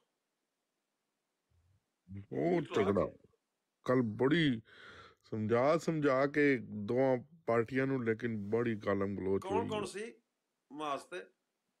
ਉਹ ਉਹਨਾਂ ਦੇ ਕੋਲ ਤੇ ਉਹ 1122 ਤੇ ਉਹ ਬੱਬਰ ਸ਼ੇਰ ਉਹ ਜੱਟ ਜਿਹੜਾ ਉਹ ਤੇ ਸਾਡੀ ਤਰਫੋਂ ਕੌਣ ਸੀ? Sharp shooter. ਉਹ ਅੱਛਾ ਅੱਛਾ ਅੱਛਾ ਨੀਡੋ ਤੇ ਰਾਏ ਸਾਹਿਬ ਫੇਕ ਆਈਡੀ ਜੇ ਨਾ ਲਈ ਹੋਈ ਜਿਹਨੇ ਮੁਫਤੀ ਸਾਹਿਬ ਦੀ ਨਾ ਲਾਈ ਹੈ, ਫੇਕ ਆਈਡੀ ਹੈ। ਨਹੀਂ ਮੈਂ ਤਾਂ ਨਹੀਂ, ਪਹਿਲੇ ਵੀ ਨਹੀਂ, ਮੈਂ ਨਹੀਂ ਲਿਆ, ਮੈਨੂੰ ਪਤਾ ਇਸ ਦਾ, ਮੈਨੂੰ ਤੇ ਪਤਾ ਹੈ, ਮੈਂ ਤਾਂ ਨਹੀਂ ਲਿਆ ਇਸ ਨੂੰ। ਇਹ 1122 ਆ ਗਿਆ, ਇਹ ਹੁਣ ਪਤਾ ਨਹੀਂ ਕਿ ਕੋਈ ਮੌਕਫ ਦਿੰਦਾ ਕਿ ਅਸੀਂ ਬੜਾ ਚੰਗਾ ਕੰਮ ਕਰ ਰਹੇ ਹਾਂ, ਤੁਹਾਡੇ ਮਾਈਕ ਮਿਊਟ ਕਰਕੇ ਤੇ ਤੁਹਾਡੇ ਕਮੈਂਟ ਮਿਊਟ ਕਰਕੇ। ਜਵੇਦ ਸਾਹਿਬ ਇਹਨੂੰ ਉੱਤੇ ਲੈ ਕੇ ਇਹਦੇ ਨਾਲ ਸਵਾਲ ਇੱਕੋ ਹੀ ਕਰਨੇ ਆ। ਉਹ ਕਿੱਥੇ ਆਉਂਦੇ ਨੇ ਪਰ ਇਹਨਾਂ ਦੀ ਇਤਨਾ ਹੀ ਹਿੰਮਤ ਹੈ ਇਹਨਾਂ ਵਿੱਚ ਉੱਪਰ ਆ ਜਾਣ। ਸਰ ਇਹਨਾਂ ਚ ਇਤਨੀ ਹਿੰਮਤ ਹੈ ਕਿ ਉੱਪਰ ਆ ਜਾਣ ਸਾਡੇ ਨਾਲ। मैं आ गया जी, हिम्मत क्यों नहीं आया करो, केड़े मौलवी साहब ने गल करनी करो। ਜਵੇਦ ਸਾਹਿਬ ਨੇ ਲੈਣਾ, ਹੁਣ ਜਿਹਨੂੰ ਲੈਣਾ ਜਵੇਦ ਸਾਹਿਬ ਲੈ ਸਕਦੇ, ਤੁਸੀਂ ਜਿਹਨੂੰ ਲੈਣਾ। ਇੱਕ ਮਿੰਟ ਜ਼ਿਆ ਭਾਈ ਨੂੰ ਪੁੱਛ ਲੈਣਾ ਜੀ, ਮਿਰਜ਼ਾ ਸਾਹਿਬ ਦੀ ਹਿਫਾਜ਼ਤ ਕਿਉਂ ਨਹੀਂ ਸੀ ਹੁੰਦੀ ਮਸਜਿਦ ਵਿੱਚ? ਇਹਦਾ ਜਵਾਬ तो ਦਿਓ ਸਾਨੂੰ। देखें आप लोग जो है वो ठट्ठा कर रहे हैं, आपका काम ही सुबह शाम ठट्ठा करना है। अस्सलाम वालेकुम। वालेकुम अस्सलाम नदीम साहब। राजा साहब ते मलक कैसर साहब ते और कौन है? मंजी किथे डावा हो गया या भावें अहमद साहब हो जान, ਤੁਹਾਡੇ ਵੱਲ ਕੀ ਪੋਜੀਸ਼ਨ ਹੈ? ਕਦੇ ਸੂਰਜ ਗ੍ਰਹਿਣ ਹੋਣਾ ਸੀ, ਹੋਇਆ ਕੋਈ ਨਹੀਂ? ਸਾਡੇ ਵੱਲ ਪੋਜੀਸ਼ਨ ਜਿਹੜੀ ਹੈ ਬੜੀ ਖਤਰਨਾਕ ਹੈ। ਬੱਚਿਆਂ ਨੂੰ ਸਕੂਲੋਂ ਛੁੱਟੀ ਦੇ ਦਿੱਤੀ ਗਈ ਹੈ ਜੀ। 12 ਵਜੇ ਸੂਰਜ ਗ੍ਰਹਿਣ ਲੱਗੇਗਾ। ਤੇ ਜਿਹੜੇ ਯਹੂਦੀ ਨੇ ਨਾ ਅਮਰੀਕਾ ਤੇ ਅੱਗੇ ਪਿੱਛੇ ਦੇ, ਉਹ ਬੜੀਆਂ ਤਿਆਰੀਆਂ ਕਰ ਰਹੇ ਨੇ ਕਿ ਜੀ ਬਸ ਉਹ ਸਾਡਾ ਜਿਹੜਾ ਨਾ ਮਸਾਇਆ ਕੋਈ ਉਹਨਾਂ ਨੇ ਉਹ ਵਿਛੜਾ ਜ਼ਬਾ ਕਰਨਾ ਸੀ, ਉਹ ਕਰ ਲਿਆ ਉਹਨਾਂ ਨੇ ਕਿ ਹਲੇ ਕਰਨਾ? ਹਾਂਜੀ, ਉਹ ਬਛੜੇ ਦੀ ਕੁਰਬਾਨੀ ਹੋ ਰਹੀ ਹੈ ਤੇ ਬੜੇ ਜਸ਼ਨ ਹੋ ਰਹੇ ਨੇ ਕਿ ਜੀ ਇਹਨਾਂ ਦਾ ਮਸਾਇਆ ਜਿਹੜਾ ਨਾ ਉਹ ਆ ਰਿਹਾ ਹੈ ਅੱਜ। ਉਹਨੂੰ ਦੱਸਣਾ ਸੀ ਮਿਰਜ਼ਾ ਸਾਹਿਬ ਦੀ ਫੋਟੋ ਉਹਨਾਂ ਨੂੰ ਦੇ ਦਿਓ ਕਿ ਐਵੇਂ ਔਖੇ ਹੁੰਦੇ ਉਹ ਐਡੇ ਬਛੜੇ ਬੁਛੜੇ ਲਿਆ ਕੇ ਦੇਖੋ ਤਾਂ ਮਸਾਇਆ ਹੈ ਇਸ ਕੰਮ। ਉਹ ਤੇ ਆ ਕੇ ਮਰ ਵੀ ਗਿਆ ਤੇ ਤੁਸੀਂ ਲੱਭਦੇ ਫਿਰਦੇ ਹੋ। ਮਿਰਜ਼ਾ ਸਾਹਿਬ ਦੀ ਫੋਟੋ ਇੱਕ ਅਮਰੀਕਨ ਲੜਕੀ ਨੇ ਦੇਖ ਕੇ ਕਿਹਾ ਕਿ ਇਹ ਯਿਸੂ ਹੈ, ਯਾਨੀ ਕਿ ਈਸਾ ਇਬਨ ਮਰੀਮ, ਤੇ ਉਹ ਮਸਾਇਆ ਅੰਦਰ ਹੋਣਾ ਹੋਣਾ। ਸਾਡੇ ਅਖਬਾਰ ਵਿੱਚ ਆ ਗਿਆ ਕਿ ਜਿਹੜਾ ਹਵਾਈ ਜਹਾਜ਼ ਇਸ ਨੂੰ ਸ਼ੈਤਾਨ ਦਾ ਗਧਾ ਮੰਨ ਲਿਆ ਗਿਆ, ਤੇ ਹੁਣ ਅੱਜ ਤੋਂ ਬਾਅਦ ਜਿਹੜਾ ਮਿਰਜ਼ਾ ਸਾਹਿਬ ਨੇ ਪੈਰਕਾਰ ਜਿਹੜੇ ਵਧਣੇ ਸ਼ੁਰੂ ਹੋ ਜਾਂਦੇ। ਉਹ ਸਾਰੀ ਸਟੇਜ ਰੀਲ ਸਾਹਿਬ ਆ ਕੇ ਛੋੜ ਦਿਓ ਇਸ ਕਨਵਰਸੇਸ਼ਨ ਨੂੰ। ਸਲਾਮ ਅਲੈਕੁਮ ਤਾਰਕ ਸਾਹਿਬ। ਵਾਲ ਸਲਾਮ, ਬੜੀ ਮਿਹਰਬਾਨੀ ਜਨਾਬ, ਤੁਸੀਂ ਇੰਨੀ ਕੁ ਰਿਸਪੈਕਟ ਦੇ ਦਿੰਦੇ ਹੋ। ਜੀ ਸਰ, ਤੁਸੀਂ ਕਾਬਲੇ ਇਤਰਾਮ ਹੋ, ਕੋਈ ਮਸਲਾ ਨਹੀਂ। ਅਸੀਂ ਅਸਲ ਵਿੱਚ ਥੋੜਾ ਜਿਹਾ ਗੁੱਸਾ ਕੱਢ ਰਹੇ ਸੀ। ਕੱਲ ਤੁਹਾਡੇ ਬਰੋਡ ਤੇ ਅਸੀਂ ਗਏ ਹਾਂ, ਮਲਕ ਕੈਸਰ ਨਹੀਂ ਤੇ ਉਹਨਾਂ ਬੜੀ ਜ਼ਿਆਦਤੀ ਕੀਤੀ ਹੈ ਅਲੀਮ ਨੇ ਤੇ ਇਹਨਾਂ ਸਾਰਿਆਂ ਨੇ, ਤੇ ਅਸੀਂ ਹੁਣ ਤਾਰਕ ਸਾਹਿਬ ਤੁਸੀਂ ਬਜ਼ੁਰਗ ਹੋ, ਇੱਥੇ ਆਏ ਹੋ, ਕਿਸੇ ਵੀ ਕੀ ਮਜਾਲ ਨੇ ਤੁਹਾਨੂੰ ਕੋਈ ਗਾਲ ਕੱਢ ਗਏ, ਤੇ ਅਸੀਂ ਵੀ ਇਹੀ ਚਾਹੁੰਦੇ ਹਾਂ ਕਿ ਸਮਰਾਏ ਸਾਹਿਬ ਉੱਥੇ ਜਾਣ ਨਾ, ਇਹਨਾਂ ਨੂੰ ਵੀ ਇੰਝ ਇੱਜ਼ਤ ਉੱਥੇ ਲੱਭੇ। ਠੀਕ ਹੋ ਗਿਆ? ਬਿਲਕੁਲ ਸਹੀ। ਇੱਜ਼ਤ ਤੇ ਸਾਰਿਆਂ ਦੀ ਕਰਨੀ ਚਾਹੀਦੀ ਹੈ। ਮੈਂ ਕਹਿੰਦਾ ਕਿਸੇ ਦੀ ਕੀ ਮਜਾਲ ਹੈ, ਕੱਢ ਕੇ ਜਾਵੇ ਤੁਹਾਨੂੰ ਜਿਹੜਾ ਗਾਲ। ਇਸ ਤਰ੍ਹਾਂ ਅਸੀਂ ਚਾਹੁੰਦੇ ਹਾਂ ਰਾਜਾ ਸਾਹਿਬ ਨਾਲ ਵੀ ਇੰਝ ਹੀ ਹੋਵੇ, ਰਾਜਾ ਸਾਹਿਬ ਨਾਲ। ਨਹੀਂ ਬਿਲਕੁਲ ਸਹੀ। ਅਸੀਂ ਇਹ ਨਹੀਂ ਕਿ ਜ਼ਿੰਦਗੀ 'ਚ ਜਿਹੜਾ ਨਾ ਉਹ ਲੱਗਾ ਸੀ ਬਕਵਾਸ ਕਰਨ, ਤੁਸੀਂ ਇੱਕ ਵਾਰੀ ਨਹੀਂ ਉਹਨੂੰ ਡੱਕਿਆ। ਕੌਣ ਹੈ? ਅਲੀਮ ਬਾਬਰ ਸਾਹਿਬ। ਕੋਈ ਕਿਸੇ ਨੂੰ ਡੱਕਦਾ ਨਹੀਂ ਹੈ, ਸਿਰਫ ਸਾਡੇ ਮੁਸਲਮਾਨ ਭਰਾ ਨੂੰ ਕਹਿੰਦੇ ਤੂੰ ਚੁੱਪ ਕਰ ਦੇਰਾ, ਉਹਨੂੰ ਗੱਲ ਕਰਨ ਦੇ। ਨਹੀਂ ਜੀ, ਹਜ਼ਰਤ ਅਲੀ ਦਾ ਫਰਮਾਨ ਹੈ ਕਿ ਬੰਦਿਆਂ ਬੋਲ ਕੇ ਤੇਰਾ ਪਤਾ ਚੱਲੇ, ਜੋ ਸਾਡੇ ਕੋਲ ਹੋਣਾ ਅਸਾਂ ਉਹੀ ਬਾਬਰ ਸਾਹਿਬ ਹਾਣਾ ਹੈ ਨਾ। ਅਮਨ ਅਲੀ ਸਾਹਿਬ ਤੁਸੀਂ ਗੱਲ ਕੀਤੀ ਹੈ ਗਾਲ ਦੀ। ਸਟੇਰੀਅਲ ਸਾਹਿਬ ਨਾਲ ਕੋਈ ਬੰਦਾ ਉੱਚੀ ਆਵਾਜ਼ ਵਿੱਚ ਨਹੀਂ ਗੱਲ ਕਰ ਸਕਦਾ, ਉਹ ਤਾਂ ਬੜੇ ਦੂਰ ਦੀ ਗੱਲ ਹੈ। ਨਹੀਂ ਮਿਹਰਬਾਨੀ ਹੈ। ਗੱਲ ਹੈ ਕਿ ਮੈਂ ਉਹਨਾਂ ਨੂੰ ਵੀ ਮਨਾ ਕਰਨਾ, ਮੈਂ ਤੁਹਾਨੂੰ ਵੀ ਜਿਹੜਾ ਅਪੀਲ ਕਰਨਾ।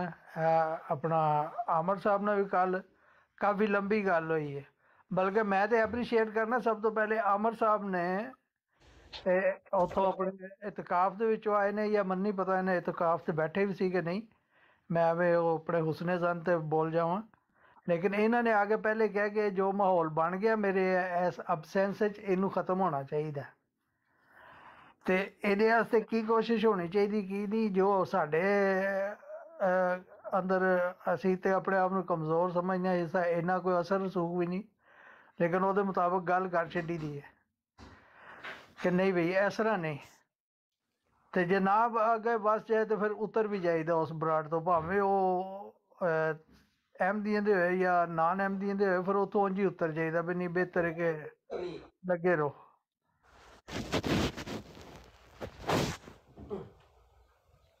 ਤੇ ਹੁਣ ਇਹ ਬਛੜੇ ਵਾਲਾ ਵੈਸੇ ਕੀ ਚੱਕਰ ਹੈਗਾ? ਉਹ ਸੁਰਖ ਬਛੜੇ ਜਿਹੜੇ ਨੇ ਉਹ ਕਰਦੇ ਫਿਰਦੇ ਨੇ, ਇਹ ਟਿਕ ਟਾਕ ਤੇ ਹੀ ਸੁਣਿਆ,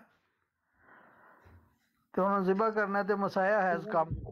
ਇਹ ਬਿਲਕੁਲ ਹਕੀਕਤ ਹੈ ਜੀ। ਅਮਰੀਕਾ ਦੀ ਇੱਕ ਸਟੇਟ ਹੈ ਟੈਕਸਿਸ, ਉਸ ਦੇ ਵਿੱਚ 5 ਐਸੀ ਬਛੜੇ ਸਨ ਜਿਹੜੇ ਇਹਨਾਂ ਨੇ ਖੁਦ ਸਾਇੰਟੀਫਿਕਲੀ ਪੈਦਾ ਕੀਤੇ ਨੇ। ਅੱਛਾ। ਹਾਂਜੀ, ਜਿਹੜੇ ਫੁੱਲ ਲਾਲ ਨੇ, ਉਹਨਾਂ ਦੇ ਪੈਰ ਵੀ ਲਾਲ ਨੇ। ਫਿਰ ਜਿਹੜਾ ਨਾ ਅਮਰੀਕਾ ਤੁਹਾਨੂੰ ਪਰਮਿਸ਼ਨ ਨਹੀਂ ਦਿੰਦਾ ਕਿ ਤੁਸੀਂ ਜਿਹੜਾ ਨਾ ਇੱਥੋਂ ਕੋਈ ਜਾਨਵਰ ਐਕਸਪੋਰਟ ਕਰੋ। ਹਾਂਜੀ।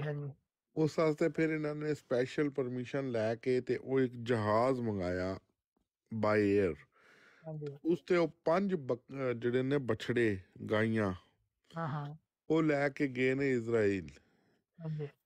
ਤੇ ਇਹਨਾਂ ਦਾ ਫਿਰ ਉੱਥੇ ਇੱਕ ਅਕੀਦਾ ਹੈ ਕਿ ਜਿਸ ਟਾਈਮ ਤੇ ਸੂਰਜ ਗ੍ਰਹਿਣ ਹੋਏਗਾ, ਅੱਜ ਹੋਣਾ ਹੈ ਨਾ 12 ਵਜੇ, ਹੁਣੀ ਥੋੜੀ ਦੇਰ ਤੋਂ ਬਾਅਦ ਸ਼ੁਰੂ ਹੋ ਰਿਹਾ ਹੈ, ਤੇ ਉਸ ਟਾਈਮ ਤੇ ਔਰ ਮਜ਼ੇਦਾਰ ਗੱਲ, ਇੱਕ ਬੜੀ ਅਜੀਬ ਵੀ ਔਰ ਮਜ਼ੇਦਾਰ ਵੀ, ਕਿ ਇਹਨਾਂ ਨੇ ਕਿਹਾ ਸੀ ਕਿ ਹੁਣ ਜ਼ਮੀਨ ਉੱਤੇ ਨਾ ਬਸ ਖੈਰੀਅਤ ਵਾਲਾ ਕੰਮ ਨਹੀਂ ਰਿਹਾ, ਠੀਕ ਹੈ। ਤੇ ਜਿਸ ਟਾਈਮ ਉਹ ਮਤਲਬ ਬਛੜੇ ਟਰਾਂਸਪੋਰਟ ਵਗੈਰਾ ਹੋ ਰਹੇ ਨੇ ਔਰ ਇਹ ਇਸ ਤਰ੍ਹਾਂ ਬਹੁਤ ਜ਼ਿਆਦਾ ਇਬਾਦਤ ਕਰ ਰਹੇ ਨੇ, ਤੇ ਅਜੀਬੋ ਗਰੀਬ ਕਿਸਮ ਦੇ ਨਿਊ ਜਰਸੀ ਦੇ ਵਿੱਚ ਨਾ ਜ਼ਲਜ਼ਲੇ ਵੀ ਆਏ। ਇਹ ਵੀ ਸੁਣਨ ਚ ਆਇਆ ਮੈਨੂੰ 12 ਸਾਲ ਹੋ ਗਏ, 14 ਸਾਲ ਅੱਜ ਤੱਕ ਮੈਂ ਇੱਥੇ ਜ਼ਲਜ਼ਲਾ ਨਹੀਂ ਦੇਖਿਆ, ਪਰ ਬੜਾ ਹੀ ਖਤਰਨਾਕ ਜ਼ਲਜ਼ਲਾ ਆਇਆ, ਬੜਾ ਖਤਰਨਾਕ। ਤੇ ਉਹ ਜਿਹੜਾ ਨਾ ਇਹ ਉੱਥੇ ਲੈ ਕੇ ਜਾਣਗੇ, ਫਿਰ ਉਹਨਾਂ ਬਛੜਿਆਂ ਨੂੰ ਕੁਰਬਾਨ ਕਰਨਗੇ, ਫਿਰ ਉਹਨਾਂ ਨੂੰ ਅੱਗ ਲਗਾਉਣਗੇ, ਫਿਰ ਉਹਨਾਂ ਦੀ ਜਿਹੜੀ ਰਾਖ ਬਣੇਗੀ ਉਸ ਦੇ ਨਾਲ ਇਹ ਗੁਸਲ ਕਰਨਗੇ, ਤੇ ਫਿਰ ਪਾਕ ਸਾਫ ਹੋਣਗੇ। ਫਿਰ ਉੱਥੇ ਜਨਾਬ ਅਲੀ ਕੋਈ ਤਖਤ ਵਗੈਰਾ ਸਜਾਣਗੇ, ਤੇ ਉੱਥੇ ਇਹਨਾਂ ਦਾ ਮਸਾਇਆ ਆਏਗਾ। ਔਰ ਜਿਸ ਟਾਈਮ